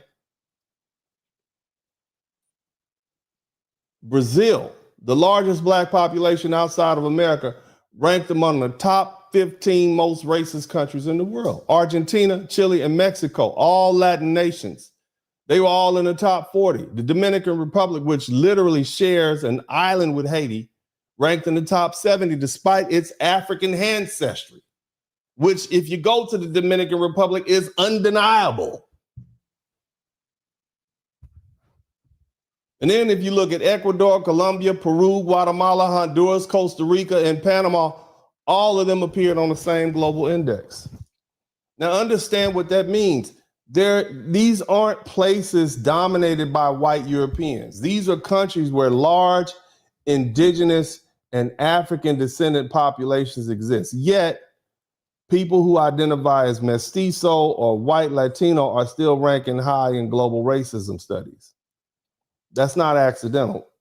That's cultural inheritance passed down from colonial Spain and Portugal, codified through blanqueamiento and reinforced by everyday discrimination. There was a study that was done by the Washington Post right here in the USA. It was a simple question. Would you be comfortable living next to someone of another race? And in country after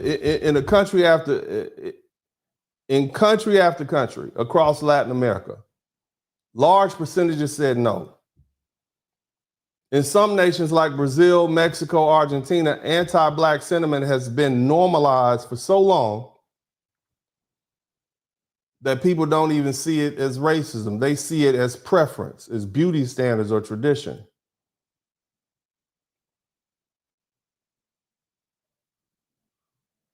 They had another study in 2016. And it asked the question, this was Business Tech Savvy, the survey. And they asked people a question. They reported high levels of discrimination and they witnessed racism firsthand. I've seen it myself in the DR amongst Dominicans. I'm not just talking about their racism amongst other people of Haitian descent, even amongst Dominicans. I've seen it myself. And when you combine those studies, Latin American countries, and including Brazil and Argentina and Chile and all the rest of them, it falls squarely within the global top half of the racist nation survey. It tells you something. You see? When the racism we see in Latin America today didn't just fall out the sky. It's not a cultural misunderstanding. It's not classism. It's not just preference. It's the product of centuries of systematic racial genocide and erasure. From Argentina to Brazil to Cuba to Venezuela to Colombia to the DR, whitening wasn't just a mindset, it was government policy. Okay? Now,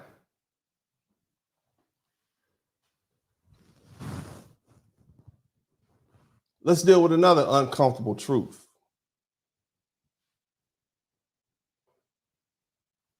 When it was time to stand with Black Americans during the Civil Rights Movement, most Latinos chose to stand aside.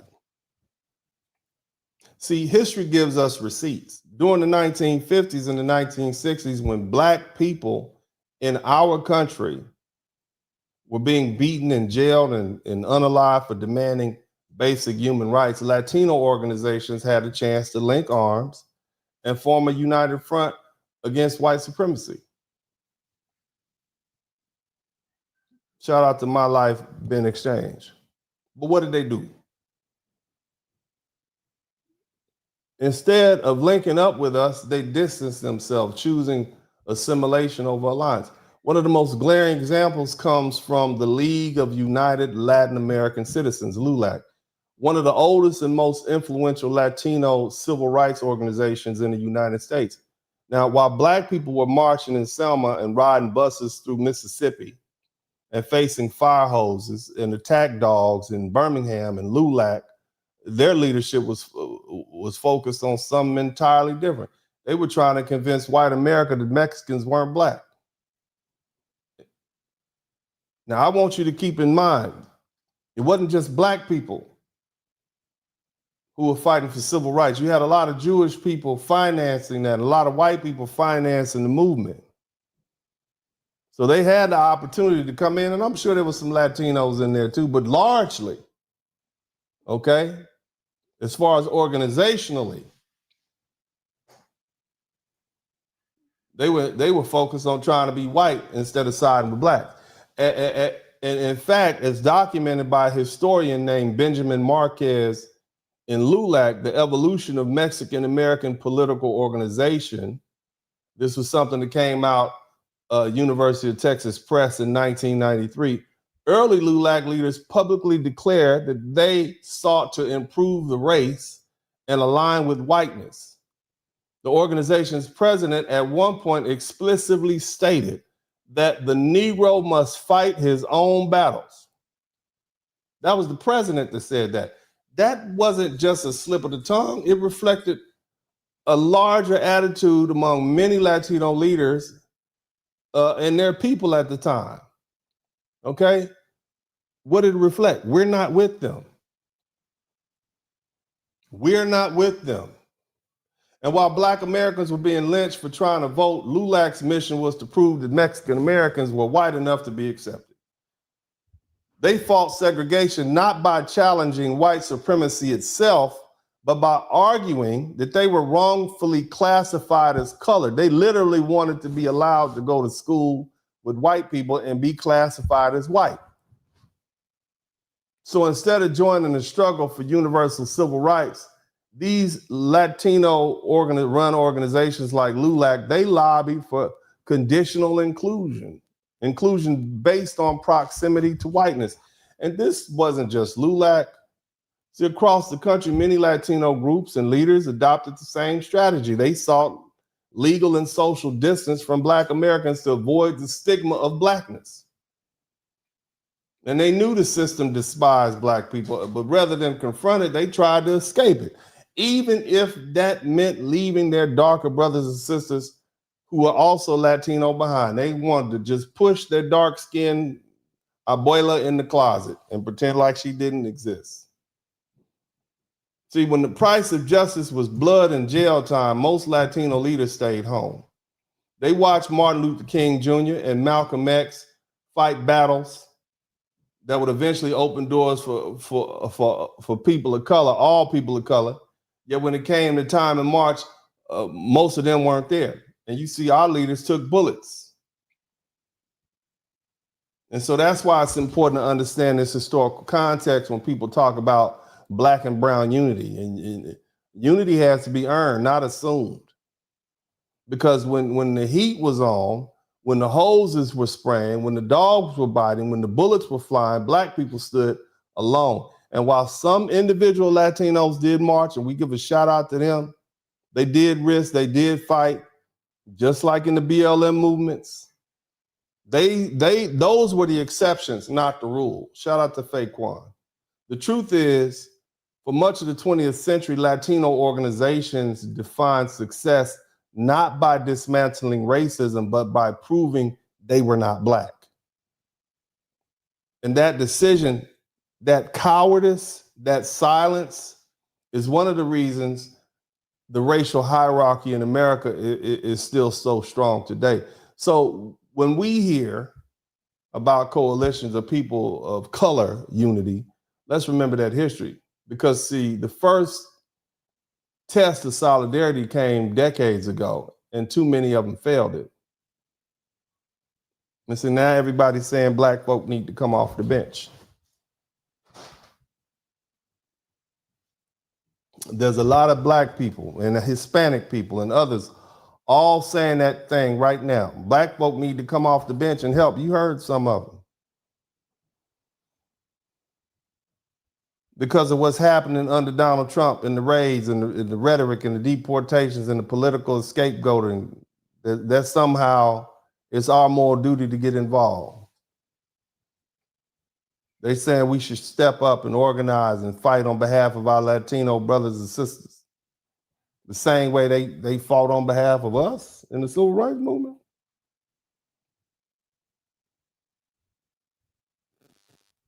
But what happened the last time we stood up for everybody else? What happened the last time we put our bodies on the line and spent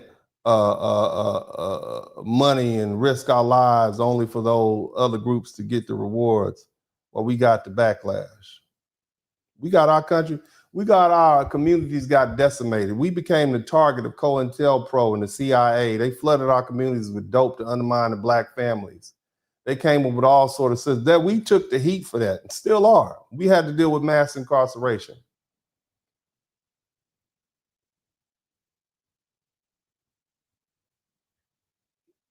They didn't deal with any of that backlash.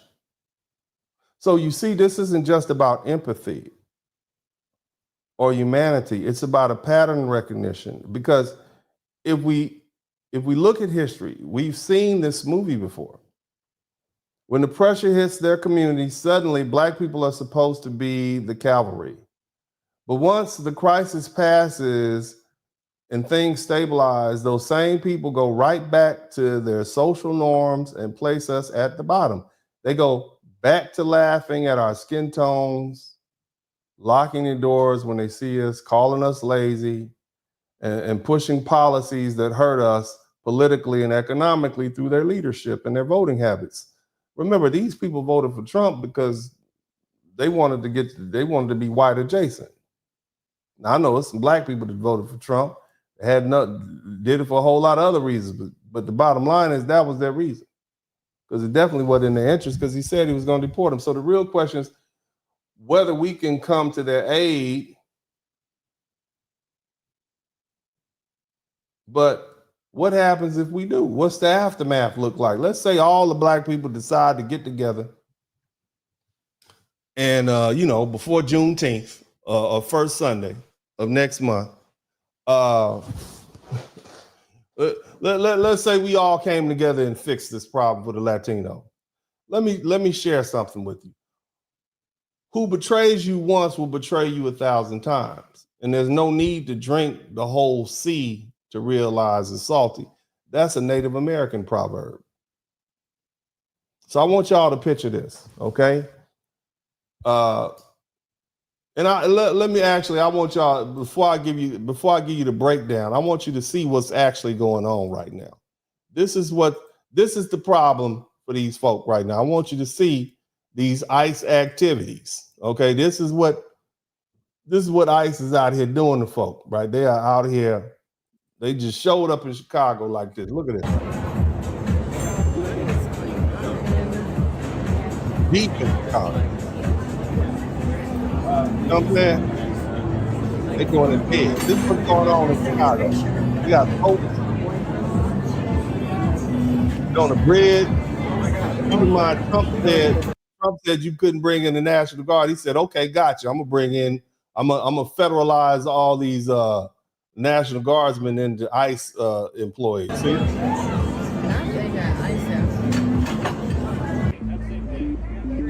The little white lady said, thank you for being here. We appreciate you. Mm-hmm.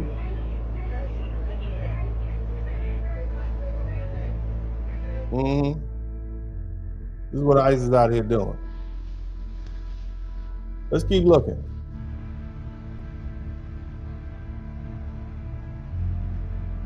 Look what ICE is doing.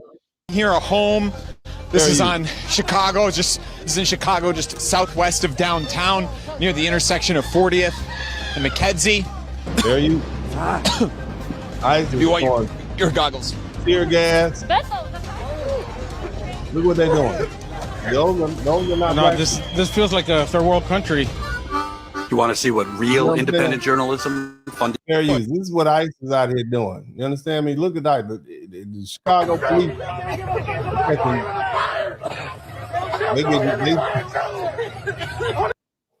That's the Chicago police. The Chicago police is out there catching fades from ICE is throwing tear gas at everybody. You understand me? Look at him. Come on, girl. Let's get out of here. Come on, man.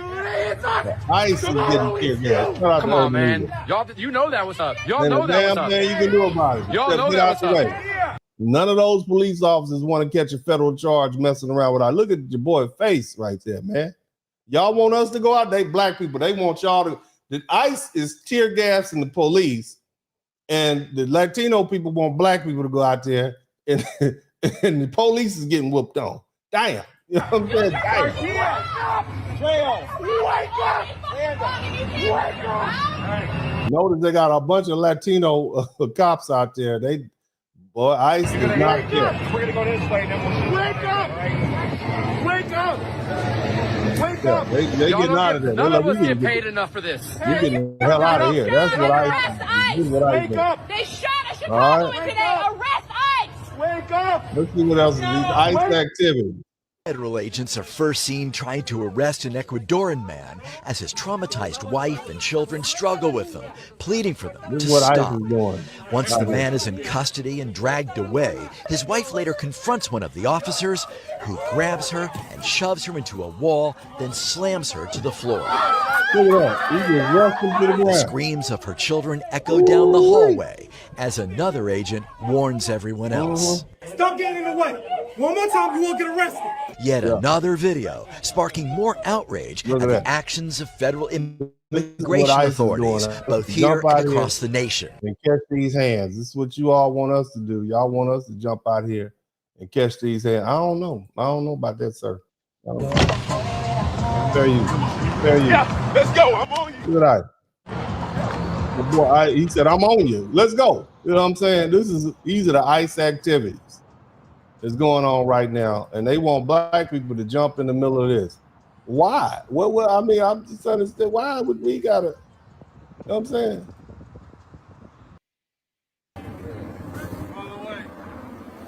On the way now. Touch me.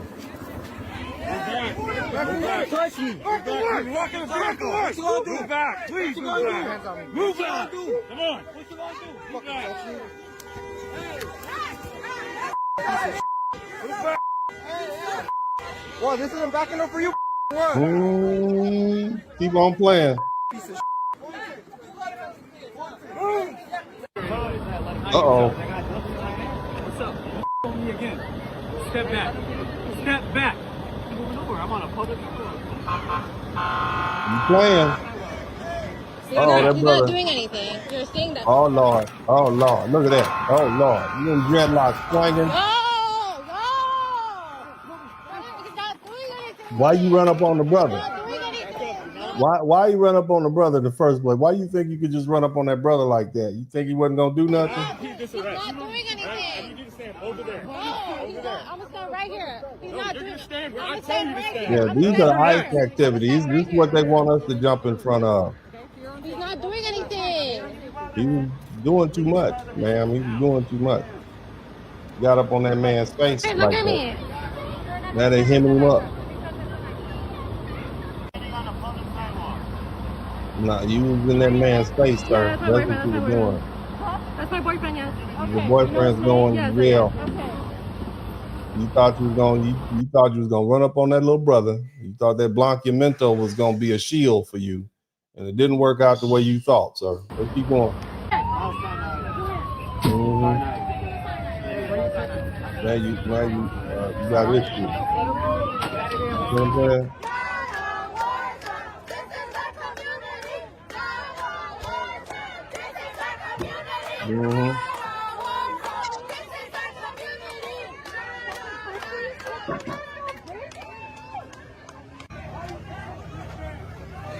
Y'all, no, I just want you black folks to understand this is what they want us to jump out in front of. And for what? What is it that we're getting in return for this?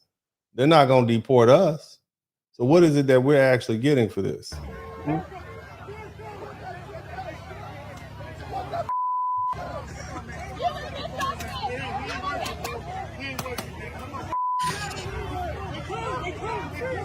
Just saying.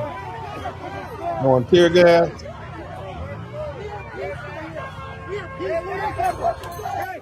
There you go. There's the tear gas.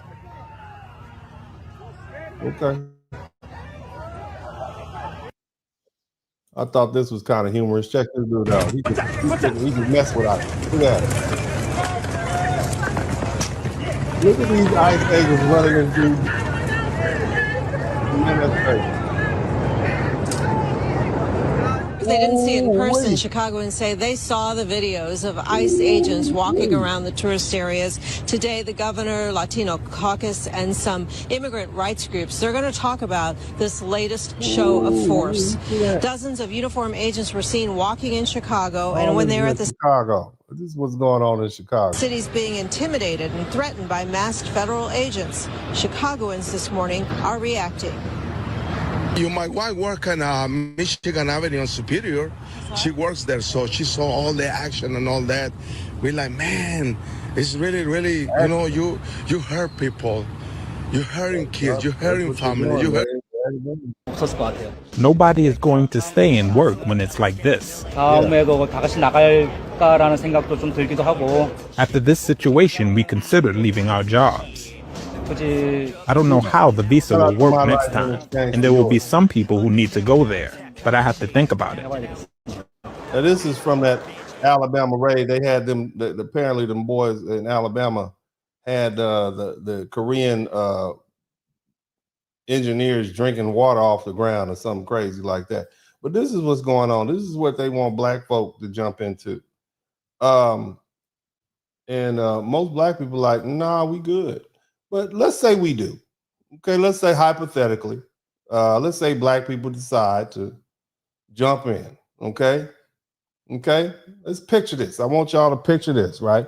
The raids grow worse under Trump, and families are torn apart, and children are frightened, and they got communities being wiped out by ICE sweeps. Okay, which is actually happening, and the headlines light up: Latinos under threat and scared, looking for the muscle and moral authority, and they turn to Black America and they ask for help. Ayúdame, right? They ask us to march and organize and shield and testify and fundraise and fill the jails and the courtrooms. That's what we decide to do that, right? All right, let's say we do it. Let's say black people answer the call once again, and we organize and we move fast and we got churches and clubs and neighborhoods show up. We get the marches together. We flood the news feeds and we put our bodies where the cameras are. We make the court moves. We file suits and we force our black politicians to act and lawyers and our networks. We file all the lawsuits and we start feeding families and organizing and teaching them how to sustain pressure. We pay for bails. we lean on the media. We win temporary stays and injunctions and get some policy changes, and people cheer, and so for a time the pressure eases and relief shows in the streets. Now be honest, what then? Huh? What then? I mean, short-term wins are likely, long-term loyalty is not guaranteed. See, we can create immediate relief and fewer raids and some free detainees, a few policy rollbacks and victories. It'll feel real, but once the spotlight fades and the deportation headlines stop, the same cultural problem and patterns, that same anti-blackness that's in their DNA is not going to magically evaporate. Those old hierarchies, they're going to reassert themselves. The social incentives improve the race, which manifests the sideline, the darker people, all that's going to return. The gratitude that was loud in the movement is going to go quiet in private life. Okay? See, after the crisis, people return to their social norms, their dating preferences, their hiring preferences, neighborhood segregation, the colorist jokes. That public praise turns into private distance, and the families we help, they may thank us publicly, but behind closed doors, many will still slide back into their old caste system, and that they say black bodies are for service, not for partnership. And see, when the policy fights require ongoing political capital, organizing and voting and coalition building, many will choose convenience. If siding with white political coalition gets someone a job, a benefit, or a social respect, they'll take it. The same people who ask for our help can and will align with forces that devalue us, the movement once it's over. And see, we led, right? We took that's what they asked us to do. We took the arrests and the headlines and lost wages and the trauma. And others benefit from our wins, and they often step into and claim the leadership and the spoils. They get the political appointments and the business deals and the media narratives that our sacrifice provided. History has already shown us what they're gonna do. And see, and betrayal doesn't always look like malice. Often it looks like normalcy. They don't need to stab you in the back for betrayal to happen. They'll just stop showing up for you when it costs them. They'll resume doing what they've been doing, dating their lighter partners, voting opposite our interests, hiring away, taking over our neighborhoods, and they'll call it progress or personal choice. That's betrayal by pattern, not by headline. So what does that mean? If Black America is going to march to someone else's rescue again, don't imagine it will be automatically, it's going to change anybody's hearts. History teaches us that compassion without accountability becomes a subsidy for return to old habits. So any decision that helps should be paired with clear, enforceable expectations. You understand? If you all still believe that just because you save somebody in a crisis,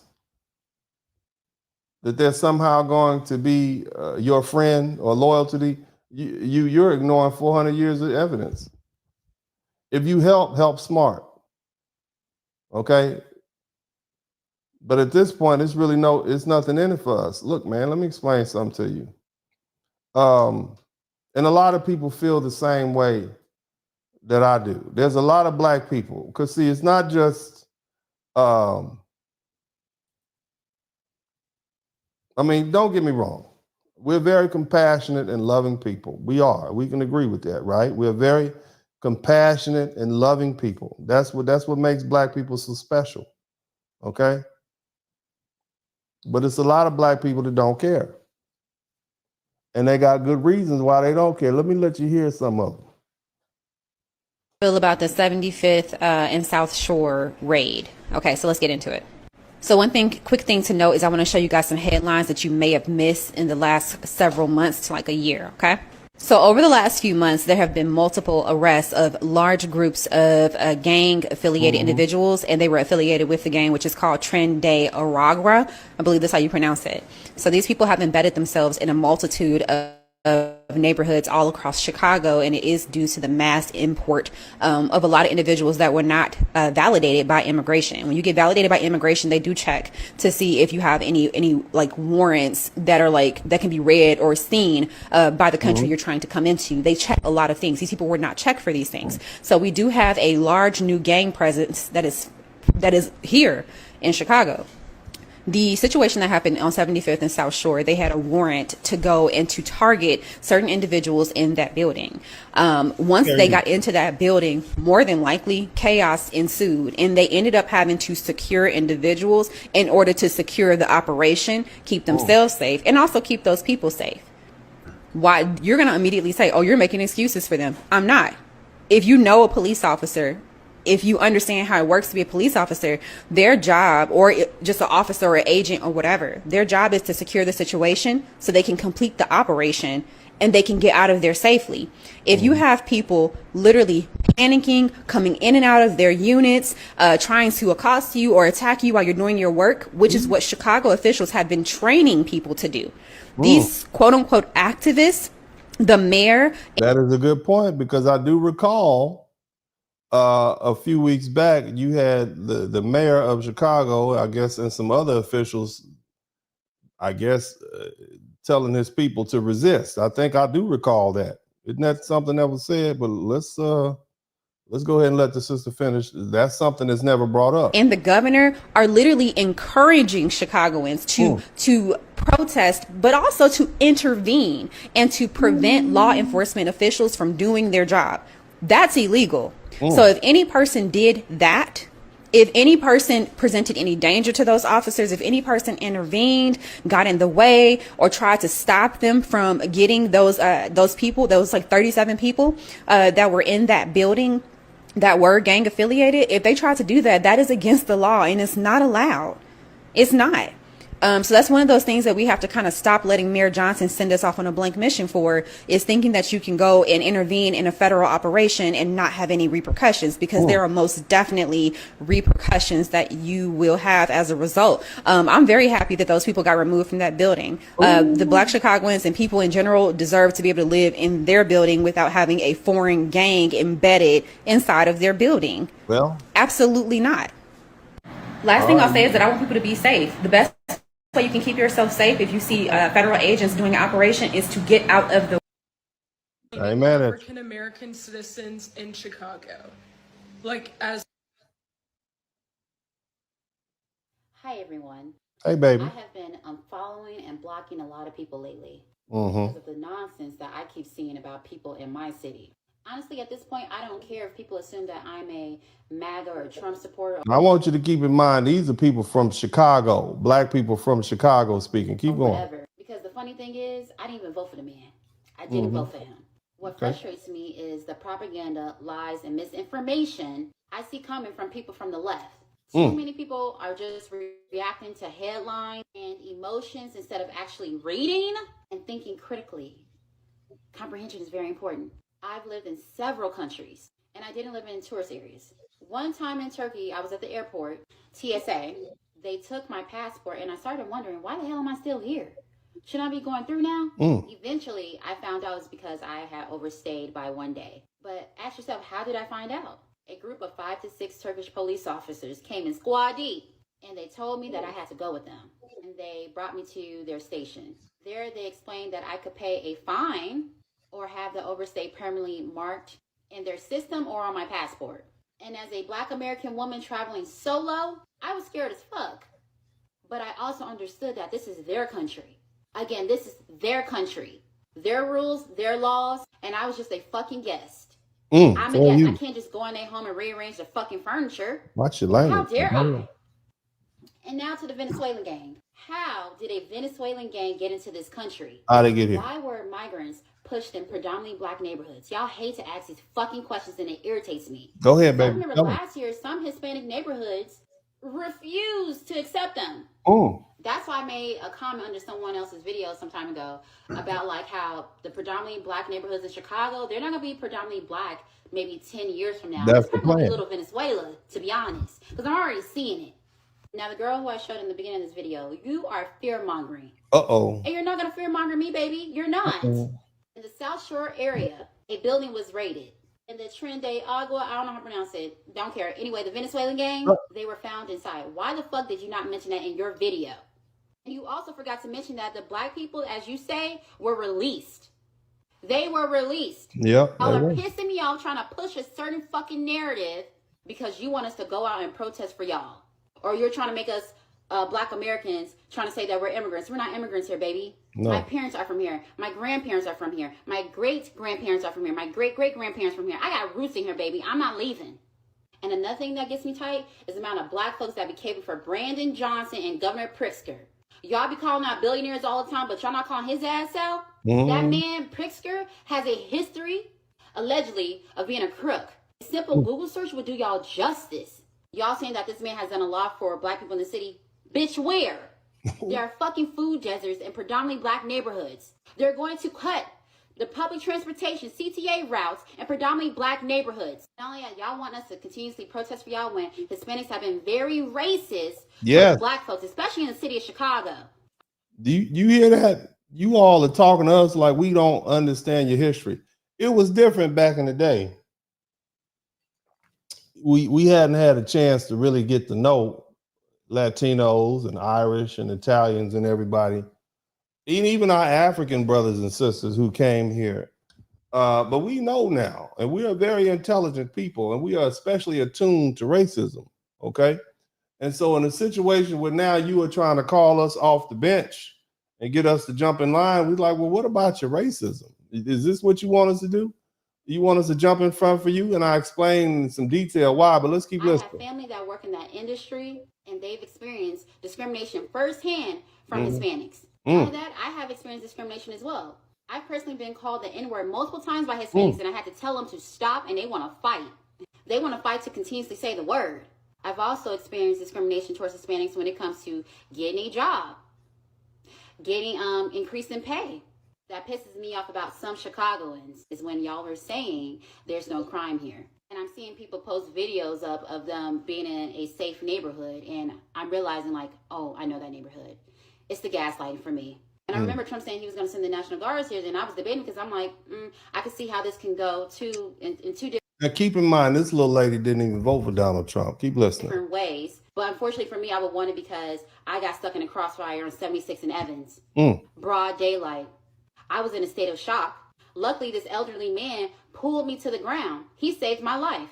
Not only that, my brother was gunned down and unalived this past June. So should I still say, no, we shouldn't accept any help in this city, no help. Even though I experienced these two major things, well, it's been more. I have more stories about experiencing gun violence here. And another thing, Governor Pritzker and Mayor Brandon Johnson, what happened to that funding? That money that was supposed to help us stop the crime in the city of Chicago? Y'all keep on saying Governor Pritzker is the best. Well, you hear this young lady basically saying she wants that governor. I know for sure that he definitely participates in the systemic racism. Somebody complaining about ICE being in the black neighborhoods. They sending ICE to the black neighborhoods. Yeah, it makes all the sense in the world because you think when when they was allowing all those illegal immigrants to come into the country, you think they was sending them to the suburbs or they was nice neighborhoods with mansions and fancy apartments? Like, you think they was sending them there? No, they was sending them into the inner cities. They was sending them into the black neighborhoods. Makes sense, right? Yeah, it does, brother. That's why ICE is in the black neighborhood, and they complaining about a building that was raided by ICE and how they was detaining black folks. Yeah, they have to detain you when they conducting the raid. They have to contain everybody in the building, but then they was released eventually. Especially when you have leadership in that state and town telling the people to resist and how to resist.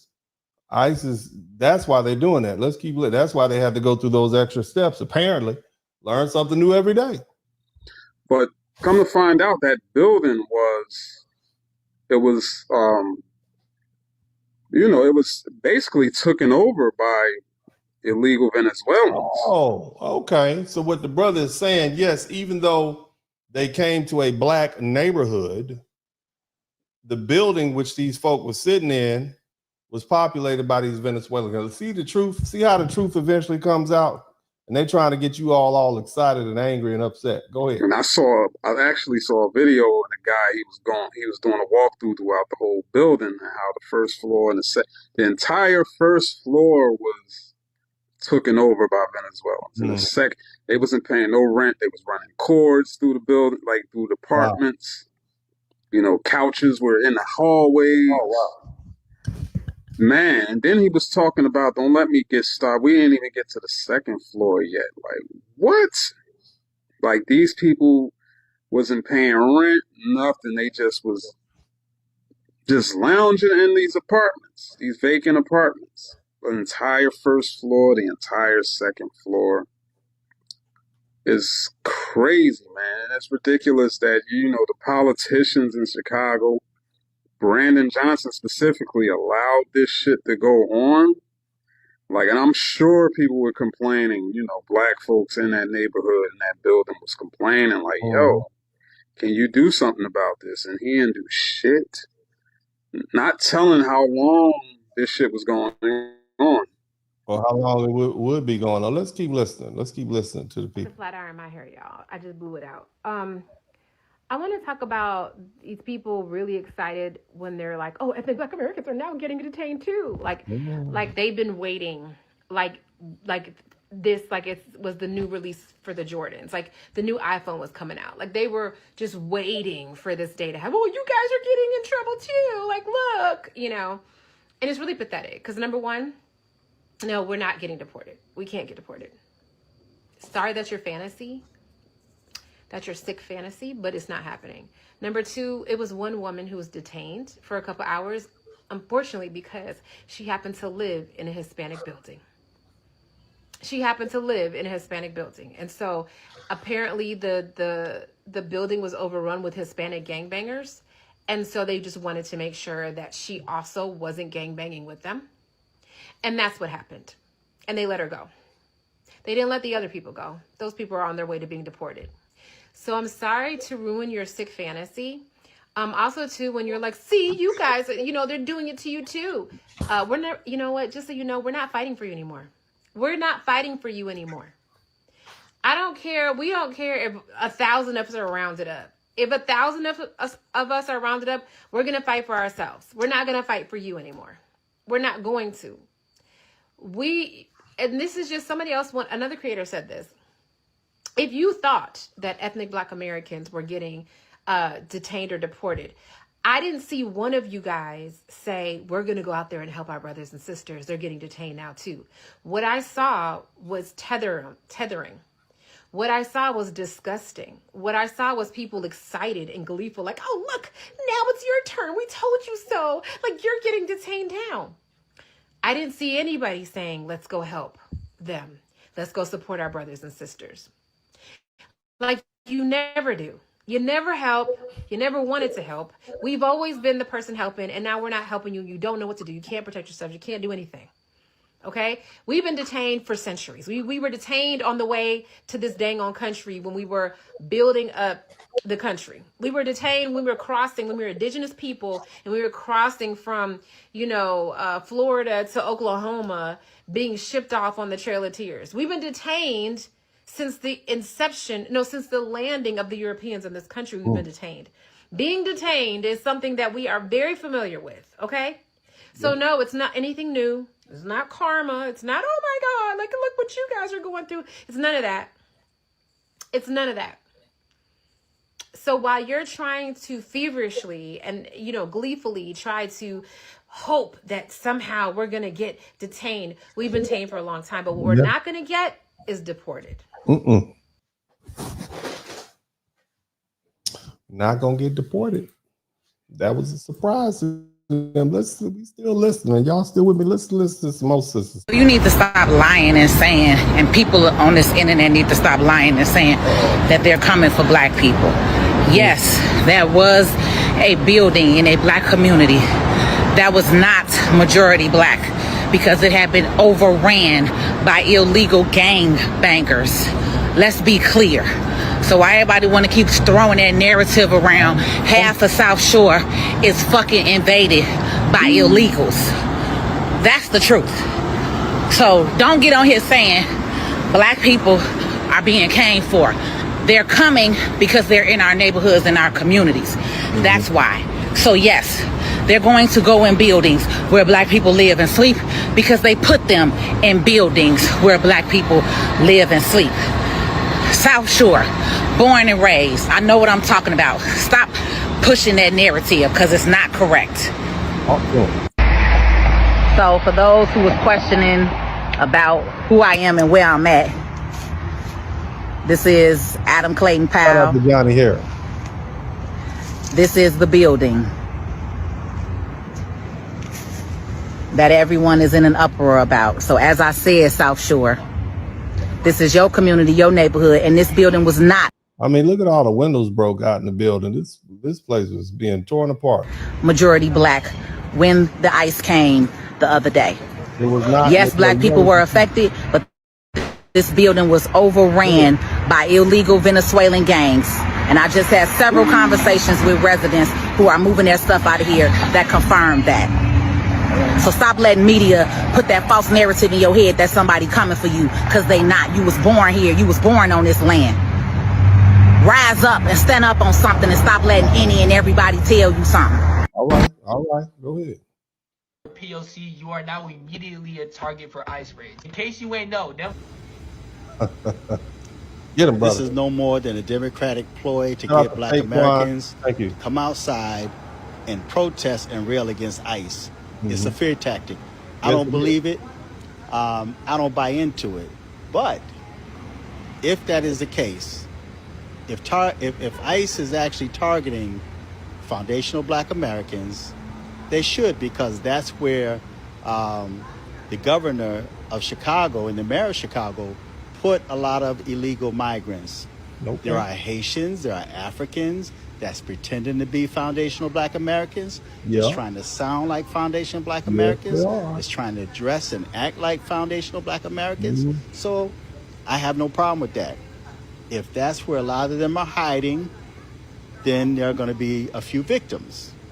But again, I think this is all political to get the black Americans involved, because we're not involved enough. We're not out there protesting. Okay? So again, I have no problem with it. If they're trying to smoke out or weed out the illegal migrants that's hiding among black Americans. Now, he brought up a good point. He said there's a lot of people, African or people of foreign descent, who are pretending to be black American, or at least not disclosing that they are not foundational black Americans, who are out here acting as though, they have this great concern for black people in general, and they want us to come out. And, there's a couple of people, and, you can say what you want to say.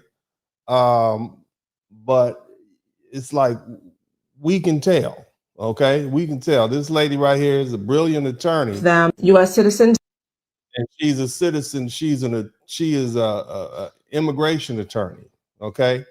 And I want you to hear what she has to say, and you all can guess where she's from. Tied some of them U.S. citizens. This one is for no disrespect. I'm just saying, listen to what she for you. So listen up. Imagine being in your home, sleeping at 1 a.m. when ICE, without any warning, breaks down your door, takes you outside, holds you up, zip ties you, and leave you there for hours while they ransack your home, and they do the same at your neighbor's home, and then they leave. This is exactly. We're very compassionate people. Black people are very compassionate people, but we've had to experience that. We had we've dealt with that before in this country. I think this is new to all of you all, okay? But she's pleading the case, okay? Exactly what happened on Tuesday morning at 1 a.m. at a Chicago apartment.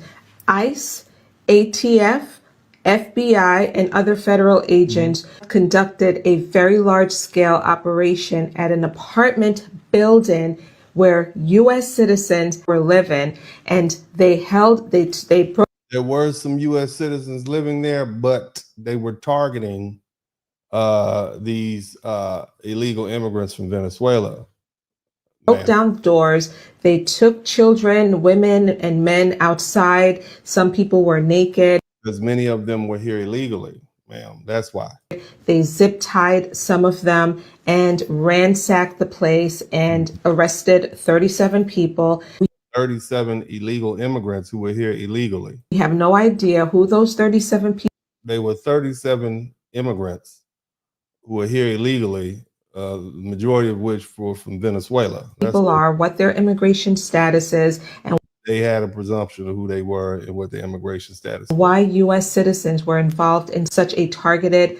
Because the black people who lived in the apartment were there when the government put the immigrants in those apartments in hopes of replacing Black Americans as a voting bloc. That's what was happening. Illegal immigration raid. I'm going to pause here and say that the civil rights of these U.S. citizens and other individuals were violated.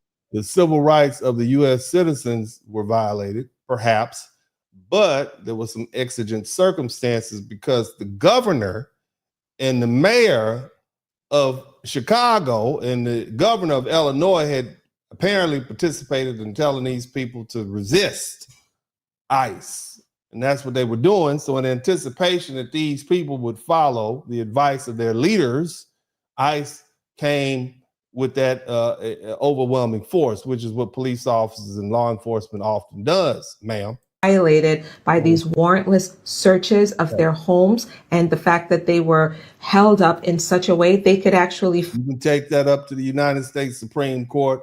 We'll see how that works out. File a civil rights complaint against the DHS. And I recently did a video on the horizontal platform that talks exactly about how you can start a civil rights complaint against DHS. Black people now in Chicago, where are they sending us? Where are we going? Don't threaten me with a good time. Send me to Turks and Caicos. So the last lady was the lawyer was from Jamaica. And this lady, she's clearly from the Caribbean or somewhere else. I'm not sure. But all this compassion, right? Say this about all the controversy about, ICE coming to Chicago, and I guess is trying to also deport African Americans. You do not know how many Black people in the Midwest I had to argue with that they didn't care about that. We don't care. Somebody type, we don't care. Go ahead. We don't care. They wanted to make this a race issue and not It's care not at a all, race period, issue. about what ICE was doing No. to Hispanic people. And I kept telling people, hey, if we let this slide, they're going to come to us next. And everybody would laugh. And We and us. Here's the thing I need you to understand. Foundational Black Americans specifically, we don't give a damn about which kind of immigrants are being deported. I just want you to understand that. Somebody type "we don't care" in the chat room, just so everybody watching this broadcast will understand how we really feel. Okay, keep listening. That they have nowhere to send us, as if these people are playing fair. Ma'am, you obviously don't understand foundational Black American history. Because we will truly, fight it was these mainly people. Black people in the Midwest We that I will was fight arguing these with. people. I live in the Midwest. And they know who we are. Let's listen. Y'all, All when right. I say this, that being a Christian in this, Being a Christian.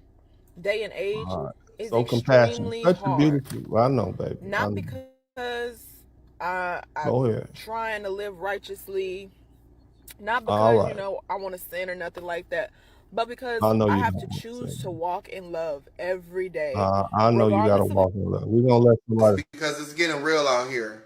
Uh-huh. ICE is not just going after immigrants anymore. They're detaining Black African American people too. Just the other night in South Shore, Chicago, ICE raided an apartment complex. 37 people were taken. Kids, elders, even the elderly. Let's move on. They own it. The trending news in Chicago right now. It's literally trending everywhere about what's happening in the Chicago. Background. I These know. ICE raids are ridiculous. They got helicopters and things like that, like hovering over a building.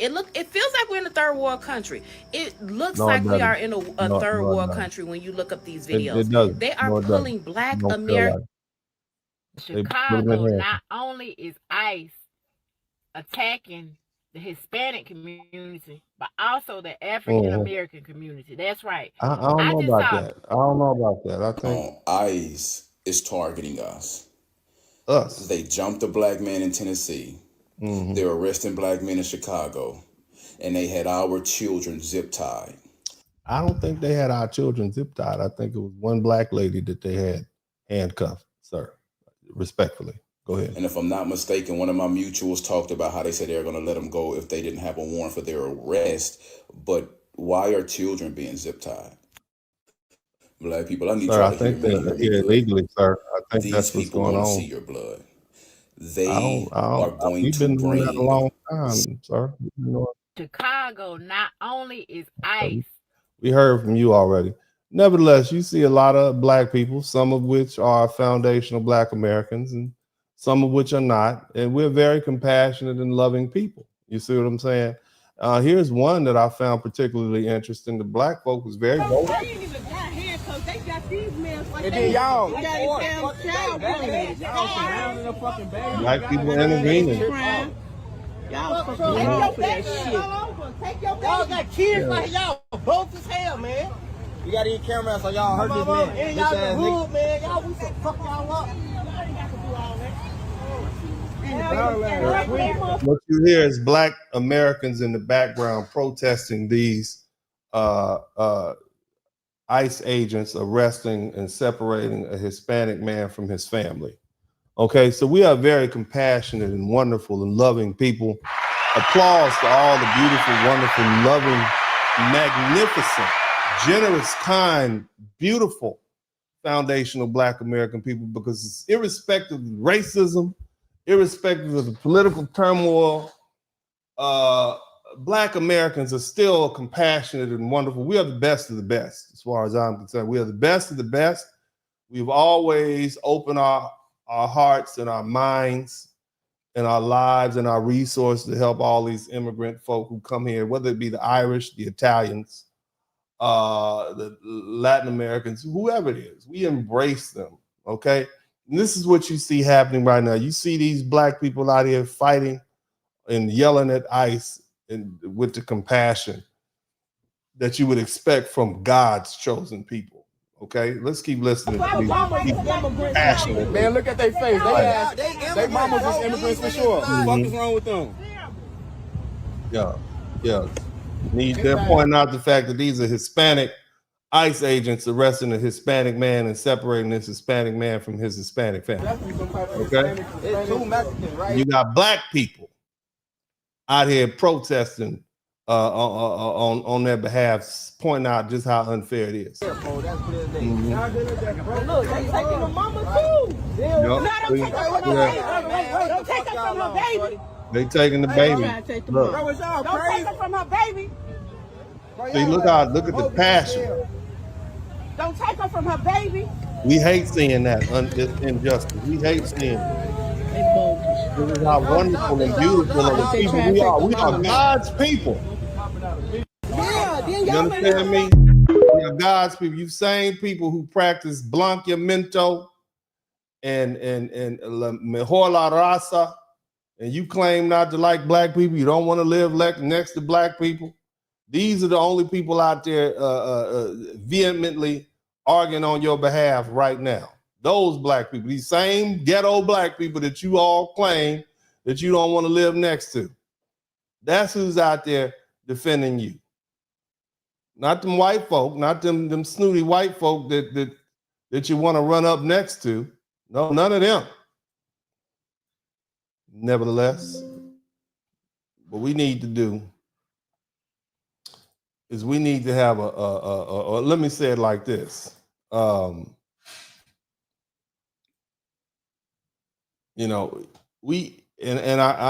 guess I'm saying this is a larger point.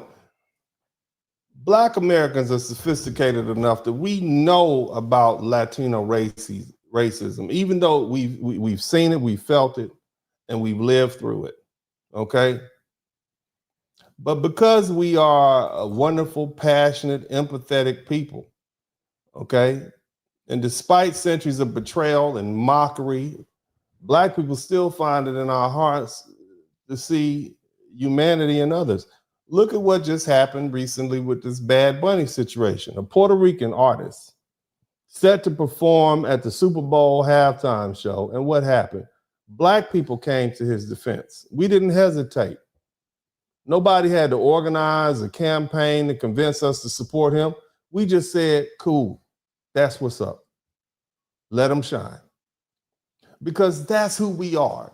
That's our spirit. We celebrate talent, creativity, and culture, even when those same cultures have often disrespected us. And that's the irony of it all, because while Black folks were quick to embrace Bad Bunny, many in the Latino community still harbor these deep anti-Black sentiments that show up in their homes, in their entertainment, in their politics, and even their gangs. We've seen it in Los Angeles where Mexican gangs have been documented targeting black youth, both in the free world and in the prison. We've seen it in Southern California where anti-black slurs and stereotypes still circulate casually in Spanish and English. We've seen it across Latin America where Afro-Latinos are still treated as second-class and third-class citizens. And their features are ridiculed, and their very existence is often denied when you look at the billboards and the media. And yet, in spite of all that, we empathize. We still show up. We still lend our voices. That's what you heard just now. That's not weakness. That's that wonderful, beautiful Black compassion. A compassion rooted in our collective suffering and moral clarity. But see, here's the truth. While our empathy makes us divine, our lack of boundaries makes us vulnerable. The idea that we would once again put our lives and our freedom and our children's safety on the line for people who have consistently practiced anti-Black racism, both here and abroad, isn't just misguided, it's foolish. And the fact that so many Latinos expect us to do exactly that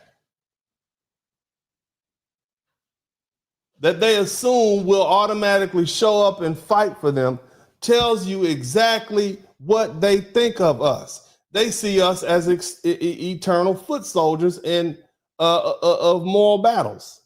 They see us as people who will march, chant, and bleed for everyone's liberation but our own. That's the real problem. Not just their racism, but their sense of entitlement to our sacrifice. Family. Look, 60% of Latino men, 50% of Latino men voted for Donald Trump. 50%. The same man who built his political brand by calling Mexicans grapists, who promised to build a wall to keep Latin American immigrants out, who locked children in cages and separated families.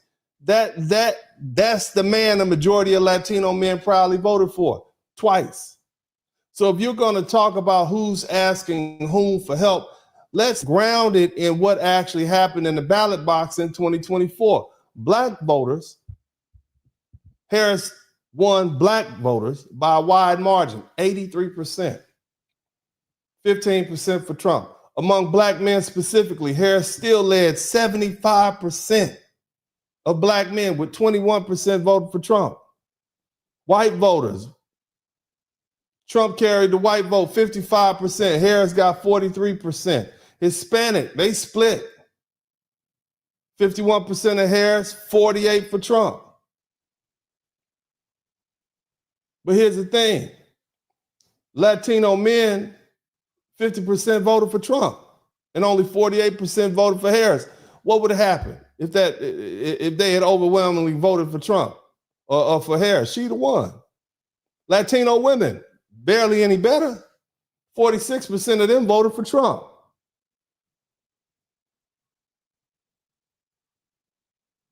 So these figures come from Pew Research. Okay?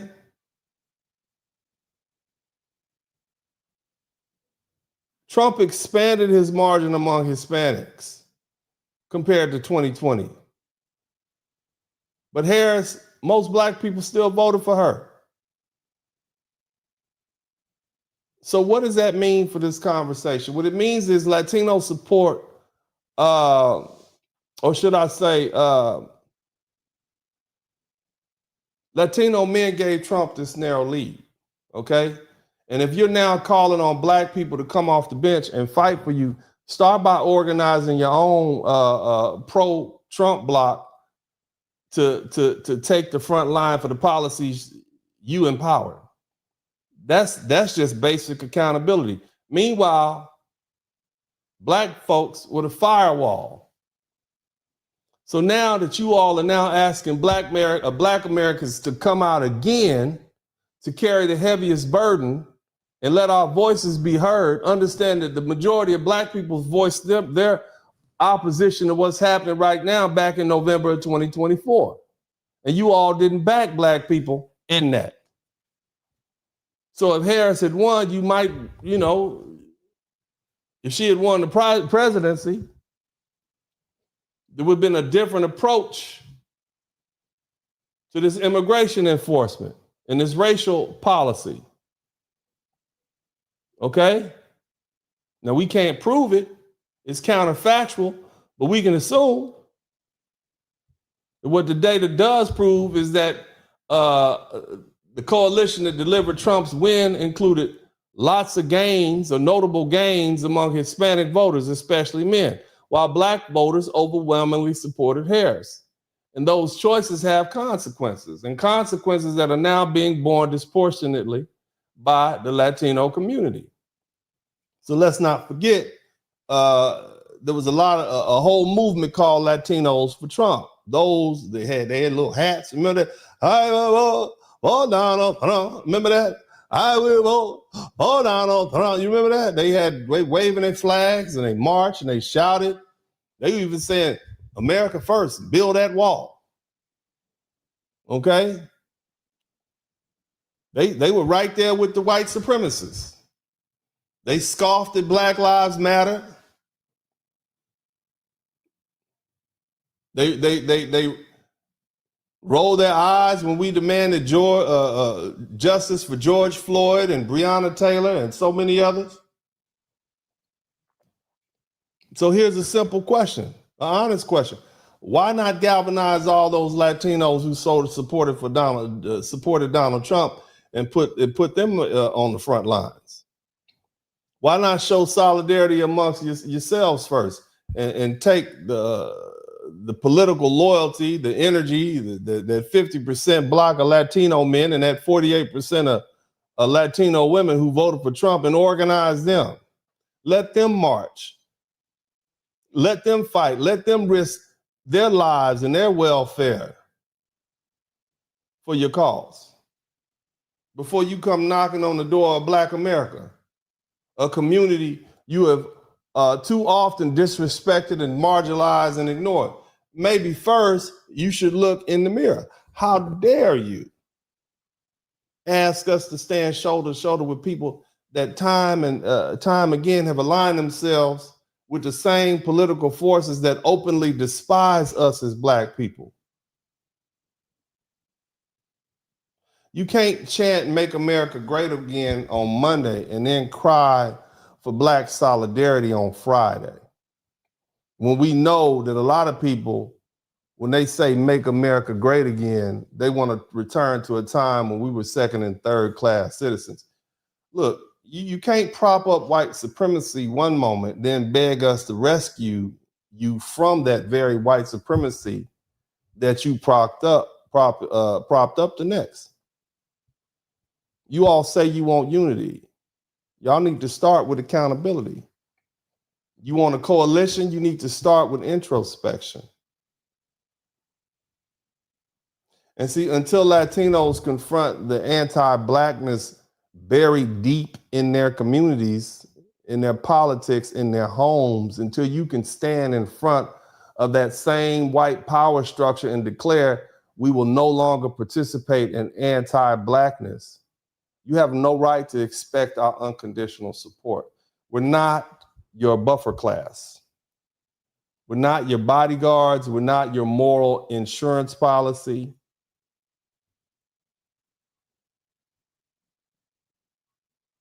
Especially when your own political choices backfire.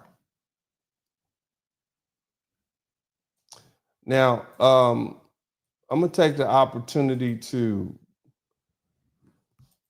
thank everybody who's participated in the donations. I usually would say if you learn something, I should earn something. I kind of got into this real quick, and it kind of happened. You know what I mean? But we got 19 super chats, and I want to acknowledge the beautiful people who have contributed to the super chat, the Cash App, and the PayPal. Okay. But largely, I think I speak on behalf of many Black people when I say there's a reason why we don't care, okay? We don't care because you all haven't demonstrated that you cared about us. Now, just to be absolutely certain, I want you all to understand something. It's not that Black people specifically have an issue with Latinos, because the truth is we want all of these immigrants gone. And I'm talking about the African immigrants. I saw this video. It's funny and it's not funny at the same time. I want ICE to need to come. Fifth Street, right off Alney in the Alney section, where these black, ugly, motherfucking African niggas is. Language, sir, language. But you hear what the brother's saying. He's saying ICE need to come to where the Africans are, okay? So it's not that we have an issue. It's not a racial issue, all right? Black people are just tired of the anti-Black racism coming from Latinos. We're tired of the anti-foundational Black American disrespect and racism coming from other Africans. We're tired of all of that. That's what you all need to understand. Okay? Get ICE up here and get them the fuck from around here. They stink, they funky, they breaking into people's shit, they stealing. Lord Jesus. This where ICE need to come. To get these motherfucking niggas, man.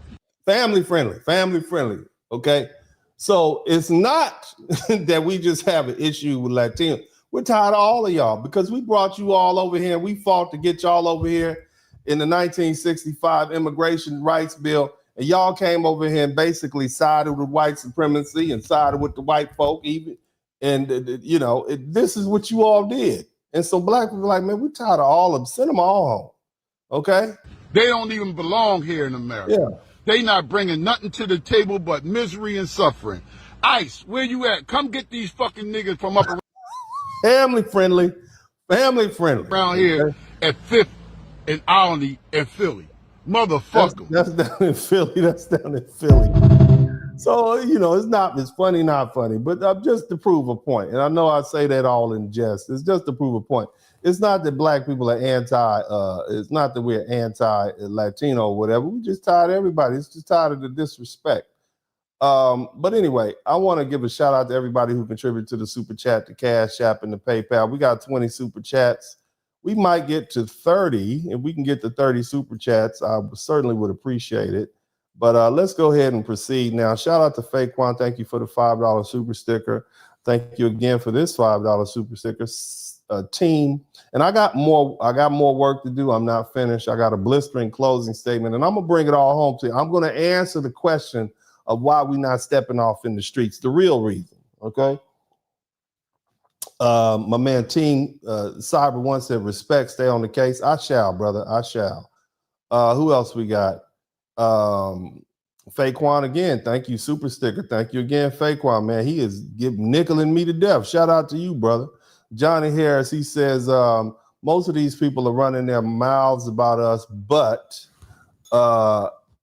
he says, but I bet they never ever had a conversation about Black people in their past like this. Oh yeah, they never not at all.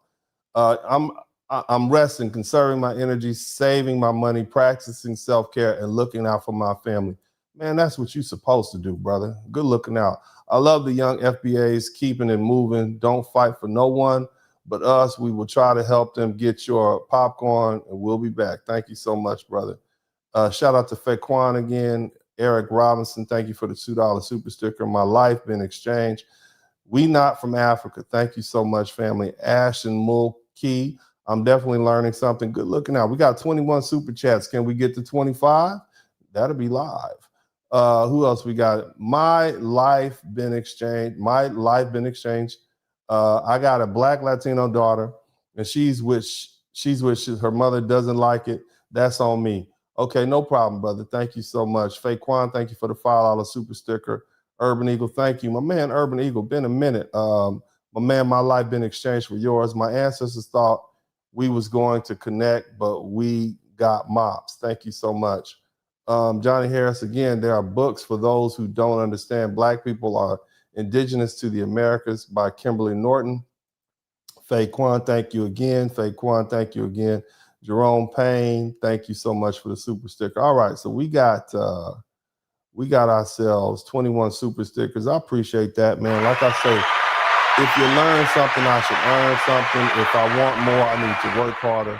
So I want to thank everybody who contributed to the Super Chat, the Cash App, and the PayPal. Now, as you all know, I am notoriously known for these blistering closing statements.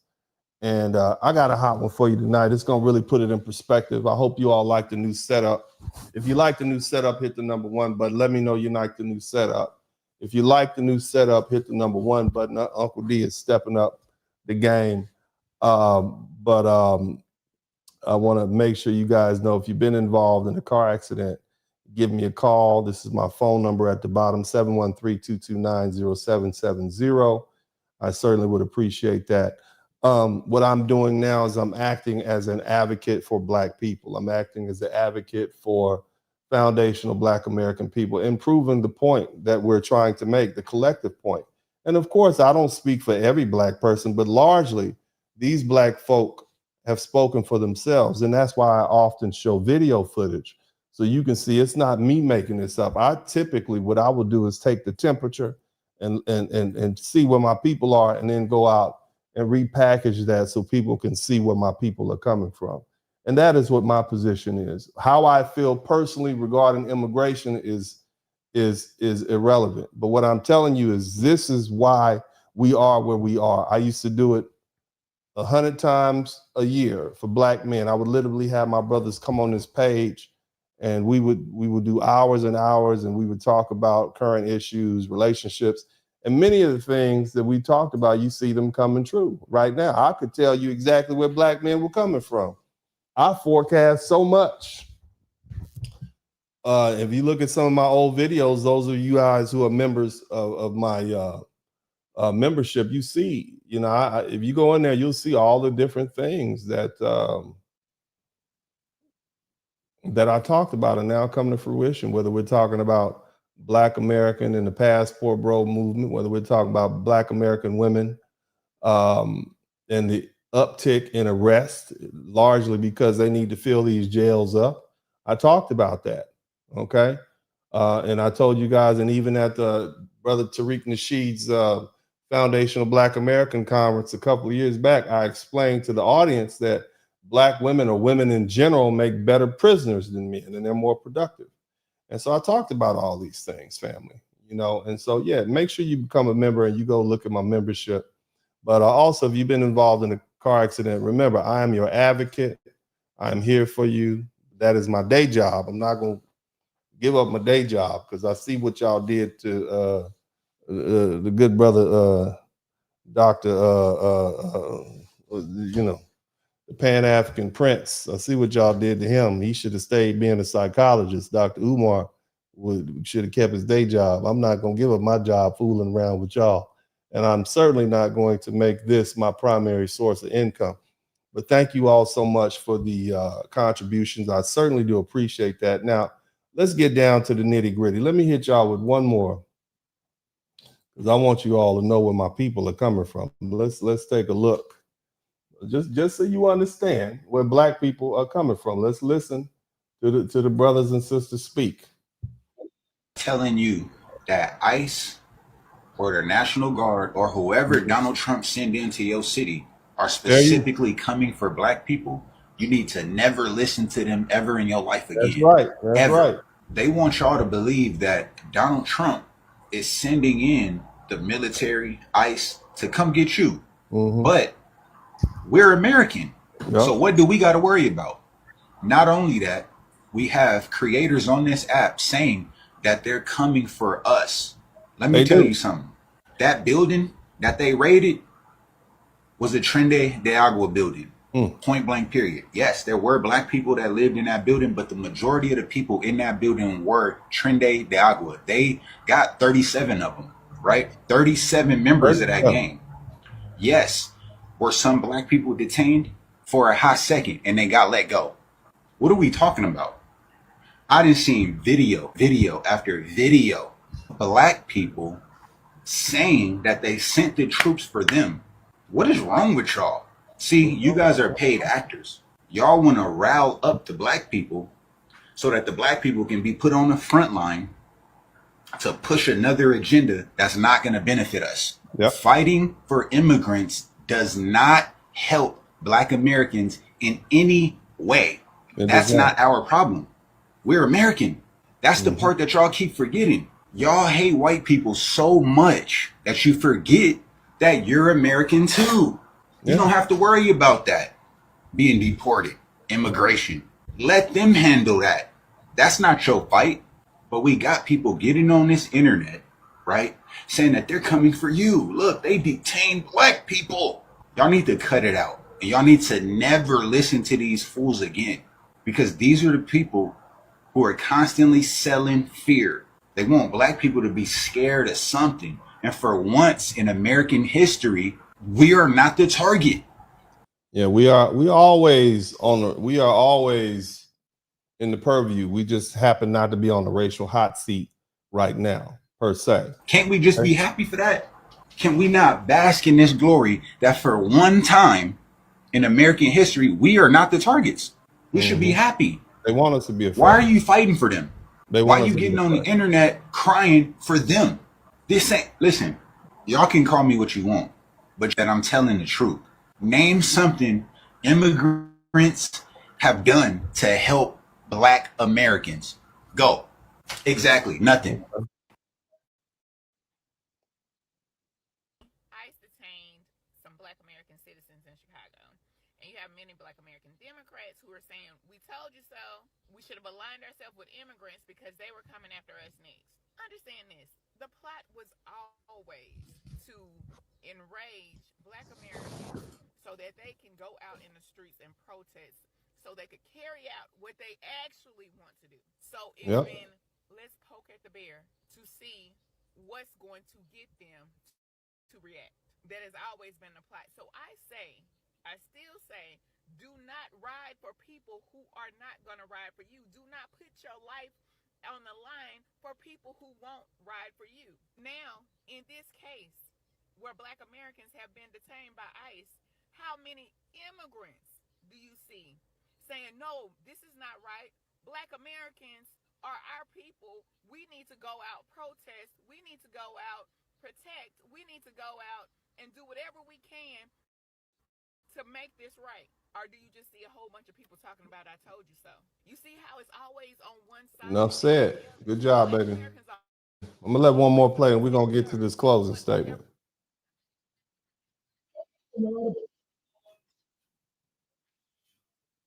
Had to fall asleep to the sound of shots going off. Who ain't never had to drop to the ground because it's bullets crashing through their windows? Chicago, Illinois, aka Chirac. A place so out of control that many children can't even enjoy breakfast because there's bullets in the cereal, y'all. A place where apparently you could just... 59 gun shell casings were found after the shooting of a rapper right outside the Cook County Jail. And let them tell it, the local police got everything under control. Well, I'm gonna have to just respectfully disagree. Because personally, if you ask me, they been needed the National Guard, especially after... The human head has been found on a sidewalk on the west side. Police responded to the 2600... Oh, so y'all out here cutting people's heads off now. What do they think this is, El Salvador or the Dominican Republic somewhere? You know what? I don't always co-sign with the Don, but I'm going to have to side with him on this. And quiet as kept, many street ninjas also co-sign this, but they'll never admit it because they rather continue to put on the act like they honor the street code like that, when in reality, ain't nobody that gangster. Put 99% of street ninjas. They're losing their country and they blaming they. We ain't sent 9 grams of fentanyl across the borders that's destroying they white kids that's overdosing on fentanyl and opioids. That's true. We ain't sent now motherfucking me coronavirus disease over here to cause a wipe out of sick homie, but they blaming they as if the crime bother them. Our crime do not affect white people. You know why? Because they got the prison on the stock exchange. So it ain't costing nobody no money to lock up. They making money off locking up. There go your free labor. So they complain about crime. They need this crime to keep black slaves. That's why even if we never commit a crime, before you're born in America as a black person, you're already a criminal. You know why? Because we can line up 50 black women. How many black women are having boys? They raise their hand. Okay, all black women line up over here. We go 1, 2, 3. One of y'all boys are going. HBCUs are not receiving federal funding cuts. In fact, they're receiving millions in investments from the Trump administration, according to a statement released today by the U.S. Department of Education, which said they're redirecting financial support away from, quote, ineffective and discriminatory programs toward those that support student success, including charter schools, HBCUs, American history programs, and tribally controlled colleges. That's directly from a statement from the U.S. Secretary of Education, Linda McMahon. UNCF applauds the funding increase for HBCUs, noting that it is $435 million in previous discretionary funding that's been redirected toward HBCUs. The investment supports Title III programs, acquiring property, construction, campus maintenance, lab equipment, faculty support, student services, and more. Here's where it gets confusing. Just last week, September 10th, the Department of Ed did announce they were ending funding for, quote, racially discriminatory grant programs at minority serving institutions, or MSIs. To be clear, MSIs and HBCUs are not the same. They have two different federal designations. I want you to understand what she just said. They're redirecting millions, hundreds of millions of dollars that would have gone to Hispanic programs to educate Hispanic folk who are here illegally or maybe here legally, but bottom line designated for them. And they're redirecting that to HBCUs, historically Black colleges. 107 historically Black colleges founded by foundational Black Americans to educate Americans of African descent who were enslaved. So we reap a direct benefit from these people going home. And yet these are the folks that think we should, as Black people, get behind them. And it goes to the greater point, and that is that most Black people don't care. Number two, we benefit. And the caring that we did and in trying to prevent this from happening took place in November of 2024 when 60% of 50% of Hispanic men voted for Donald Trump and 48% of Hispanic women voted for Donald Trump. That being the case, let me try to explain to you all why Black people are not going to come off the bench. And I'm gonna be here for a minute, and I appreciate you all. And shout out to everybody who contributed to the Super Chat, the Cash App, and the PayPal. And if you learn something, and I think you will, I should earn something. Back in the 1960s, during the height of the Civil Rights Movement, at that time, the economic landscape for Black America was far different. Remember, we were moving from an agrarian sort of set of society, an agrarian society in the South, where the majority of Black people were Alabama, Mississippi, Louisiana, Arkansas, North Carolina, South Carolina, Texas, Oklahoma. And we were moving to the North, and we were moving to the Midwest. Most of us leaving Jim Crow and going looking for better jobs. Okay, so in the 1960s, over half of Black families lived in poverty. 60% of Black people lived in poverty. 60%. So out of 10 people, 6 out of 10 people didn't have food to eat that night. They didn't have a place to stay. So if you filled a room up full of Black people at that time, the vast majority of them were poor. Access to quality education, capital, property ownership, and fair lending practices was either severely restricted or legally denied. You couldn't even buy a house if you wanted one. You couldn't get a job. You couldn't even own property. This is what we were dealing with in the 1960s. Our neighborhoods were redlined, which means if you had a home there, you couldn't get a bank loan, so you had to rent. So guess what? You know what happens when you have a bunch of people who are renting apartments. You know what that life is like. We didn't have business opportunities. They were stifled. They wouldn't let you rent their property. They wouldn't let you own their property. Our capacity, and they wouldn't even let you get life insurance policies. So our capacity to build generational wealth, it was deliberately obstructed at every turn. And so we fought for these civil rights. We fought to have all of that overturned. And from that crucible of injustice, Black people rose. This is 1960. Some of you all listening to this broadcast were alive in 1960. Black people rose over the past 65 years, and we pursued higher education in unprecedented numbers. We entered into blue-collar professions and white-collar professions, things that had long been closed to us because of unions and because of school segregation. We fought, our people fought relentlessly for voting rights and legal protections that opened long sealed doors. This was 60-some years ago, 65 years ago. Our people became teachers, we became nurses, we became lawyers, we became business owners, we became public servants, we became cultural leaders, we became sports icons and entertainment icons. Nevertheless, home ownership rates climbed. And for you all who don't know, the vast majority of Black people's wealth is in their homes. Nevertheless, incomes grew. We were able to educate ourselves. Our children attained education. It expanded exponentially. So in 1963, the poverty rate for Black Americans stood at a staggering 51%, compared with just 15% for white Americans.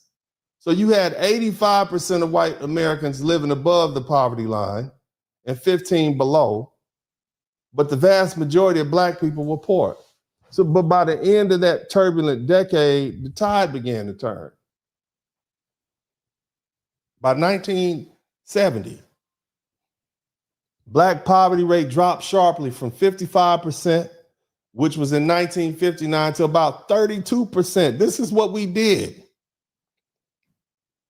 From 1959 to 1969, we went from 51% poverty rate to 32% poverty rate. Look what we did. Shout out to Yaya's kids. We would join the military.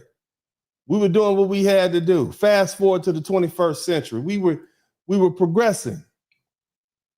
Let's go to the 21st century. That number had fallen to around 20% of Black Americans live below the poverty line, which is what we're at today. So we went from 51% poverty to 20% live in poverty. These are damn numbers that are darn near equal to white folk. So inside of 60 years, we turned that whole thing around.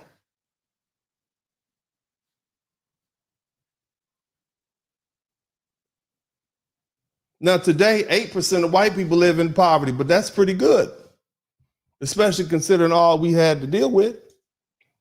And so these numbers reveal clear progress. Millions of Black people have been lifted from the depths of economic despair, the systematic racism and white supremacy had put us through and had defined our past. And I'm not saying the inequities don't remain. We still cannot deny the growth in wealth and opportunity among Black Americans. We can't deny that. Let me help you understand something so I can put it in perspective. We are 13% of the population, but we represent 8% of the U.S. millionaires, according to Forbes. Atlanta alone is believed to have over 11,000 Black millionaires. Atlanta alone. That's one of the highest concentrations of millionaires anywhere in America. There's census data that shows that about 1 in 20 households with a Black householder possesses over $1 million in wealth as of 2021. This is us.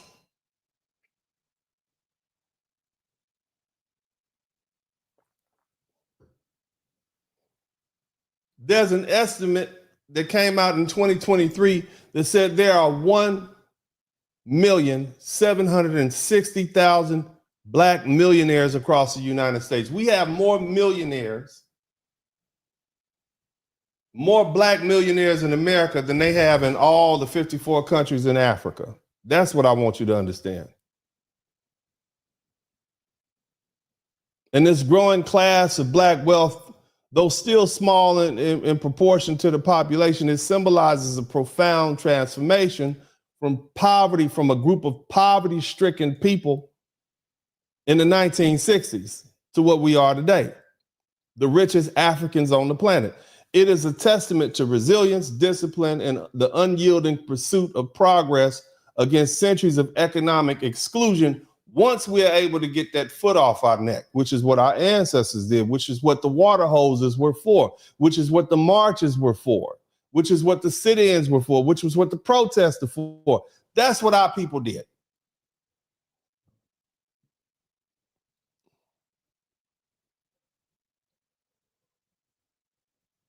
Today, the landscape of black wealth in America reflects a remarkable transformation from what it was. In 1960, when virtually no African Americans were recognized amongst the nation's richest citizens, as of 2025, there are billionaires who've made their wealth here. They've broken barrier. Billionaires who've built lasting empires that stand as symbols of resilience and innovation and excellence. David Stewart, the founder of Worldwide Technology, with an estimated $11.4 billion. This brother, man, he lives in the Midwest. He's married to the same black woman he's been married to for the past 40, 50 years. He's a trailblazer in technology and service sector. And close behind him is Robert F. Smith, billionaire, founder of Vesta Equity Properties. This man is worth $10.8 billion. He's famous because in 2019, he paid off the student loan debt of an entire graduating class at Morehouse College in Atlanta. And what that did was it underscored his commitment to the black community. It's my frat brother, Alpha Phi Alpha member, went to Cornell. There's another brother, Alexander Karp. He's the co-founder and CEO of Palantir Technologies. He's valued at $8.4 million. These are black men. These are billionaires. I haven't even got to the athletes like Michael Jordan, worth $3.5 billion. Man that needs no introduction. Oprah Winfrey, worth $3 billion. Sean Carter, worth $2.5 billion. Tyler Perry, worth $1.4 billion. Rihanna, a young woman who of Caribbean descent who made her wealth here in the United States with Fenty Beauty and Savage X Fenty brands. This woman is worth $1.4 billion. She did that here in the United States. Tiger Woods, a golfing legend, has amassed $1.3 billion. LeBron James, Magic Johnson. Magic Johnson's worth $1.2 billion. And then, of course, there's Sheila Johnson, co-founder of Black BET Television. And so together, these people represent not just wealth, but proof of what Black Americans have achieved despite centuries of systematic exclusion in the past 60 years. Somebody typed 60 years in the chat room. See, their success embodies the economic evolution, or should I say maturation, of Black America, from the margins of the economy to the summit of the global capitalism. Okay? Now I'm gonna land this plane. I need you to understand something, but let me run this down to you, because see, there's no way in hell, and there's nowhere else I can say, there's no way in hell you're gonna get Black Americans in 2025 to abandon our hard-earned comfort, security, and stability to go marching in the streets for some illegal aliens. Especially as a cause doesn't secure justice or reciprocity or economic advancement for us in return. Black America has changed.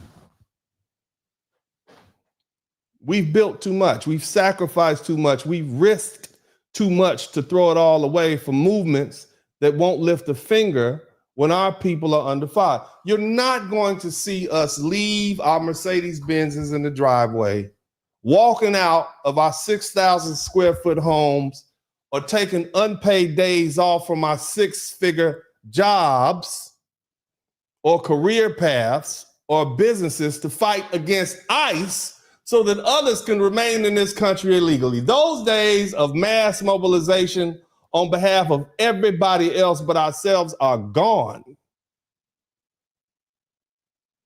You are not going to see black women damage one hair on their pretty little heads.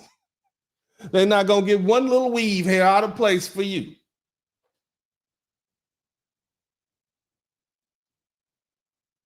Number one, we carry more on our backs now. We have a lot more to lose now. Most of us are business owners and professionals and investors. We have families who depend on us. Homes we've worked decades to afford and legacies we're building for generations to come. The struggle today isn't about getting in the door. It's about keeping our seat at the table, and every risk we take must now be measured against what's at stake: our children's future, our financial security, and our generational wealth. We've only just begun to build as at stake. So when people come to us with raised fists and righteous slogans, asking us to stand in solidarity and take to the streets to fight the system, we hear something different than our grandparents did. We hear a demand to gamble everything we fought for, everything they fought for, to risk the progress carved out of centuries of systematic exclusion for them. See, it's no longer about romantic rally cries. It's a test of how much our own survival we're willing to wager for movements that rarely prioritize our survival in return. We're no longer fighting from desperation alone. We're fighting from a position of emerging power. And with that comes the responsibility to protect what we've earned. That means no more self-sacrifice for causes that overlook us. Despite disrespect us or expect us to fight without benefit, it's not going to happen. We will not go to war for those who refuse to stand with us when we're targeted and marginalized or erased. Look here. What's in it for us? We're the richest group of Africans, the people of African descent on this planet. If measured as a nation, Black America would represent the 17th largest economy in the world as far as our spending power. What incentive for us is to keep fighting wars that have nothing to do with our survival or advancement or our legacy? I mean, we've carried this country on our backs for centuries, from the cotton fields to the boardrooms. And now that we're finally beginning to accumulate wealth and ownership and influence, everyone suddenly remembers our moral obligation to help them. But the truth is, Black America has already paid its dues. We've bled and fought in every war this country has ever waged. We built it. We buried our own. What do you want from us? And what are you willing to give in exchange? See, the question is not whether we have compassion, because we are compassionate, loving, and wonderful people. That's not the question. We know that. See, we're no longer a powerless underclass begging for inclusion. We are a global economic force with measurable impact. Our dollars move markets. Our culture drives industries. Our innovation shapes the future. Yet, too often, when crises arise, whether they be political or social or international, we're called to the front lines and expected to lead the charge while others sit safely behind the walls of privilege. Those days are over. The battleground is no longer emotional. It's economic, not slogans, not guilt trips, not sentimental appeals to unity. If it doesn't strengthen our financial base or build generational wealth or advance our communities, then it's a distraction as far as most Black Americans are concerned. We're done being the emotional labor and foot soldiers and the unpaid workforce for other people's revolutions, unless you can show us tangible benefits, economic reciprocity, political equity, and respect in policy and partnership. There's no way, whether you Latino or Asian or African or Caribbean, there's no way you're gonna convince us to go back to the front lines to fight your wars as though ours haven't already been won. See, our fight is not about symbolism anymore. It's about ownership. It's about control. It's about power. And until that reality is understood, the answer will remain the same. We're not marching for anyone else's freedom while ours is still being negotiated. This is Uncle D. I love you all. Thank you all for your time. I appreciate everybody. And as I always say at this time, I'm out. Dennis Spurling. In the city where the lights don't sleep, Uncle D got the vibe so deep. Representing men strong and free. Dennis Spurling's the king of the spree. In the streets where the rhythm flows, Black men rising, that's how it goes. Uncle D got the truth to show. In his heart, that's where the fire glows.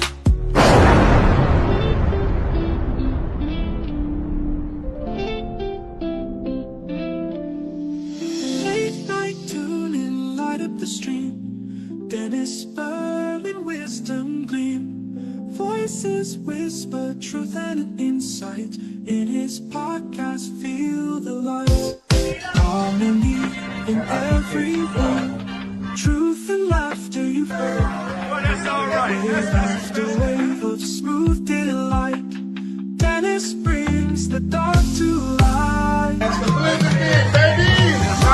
Share the tales unfold. Stories born like morning gold. Feeling the wisdom inside me. Subscribing like time after time. Black men, black men, black men, I want to salute you. The incarceration rate is down. The education rate is up. We up. We went from, we are doing great for ourselves. So you should salute yourselves. Shout out to all the brothers out there, whether you're a truck driver or an engineer, whether you're an electrician or garbage man, a doctor, a lawyer, if you're a hard-working brother, if you fresh out the penitentiary, but you on your grind and you doing it legal and you trying to make amends for yourself, man, I salute you too, brothers. God bless you. This is Uncle D, and you know, I'm out.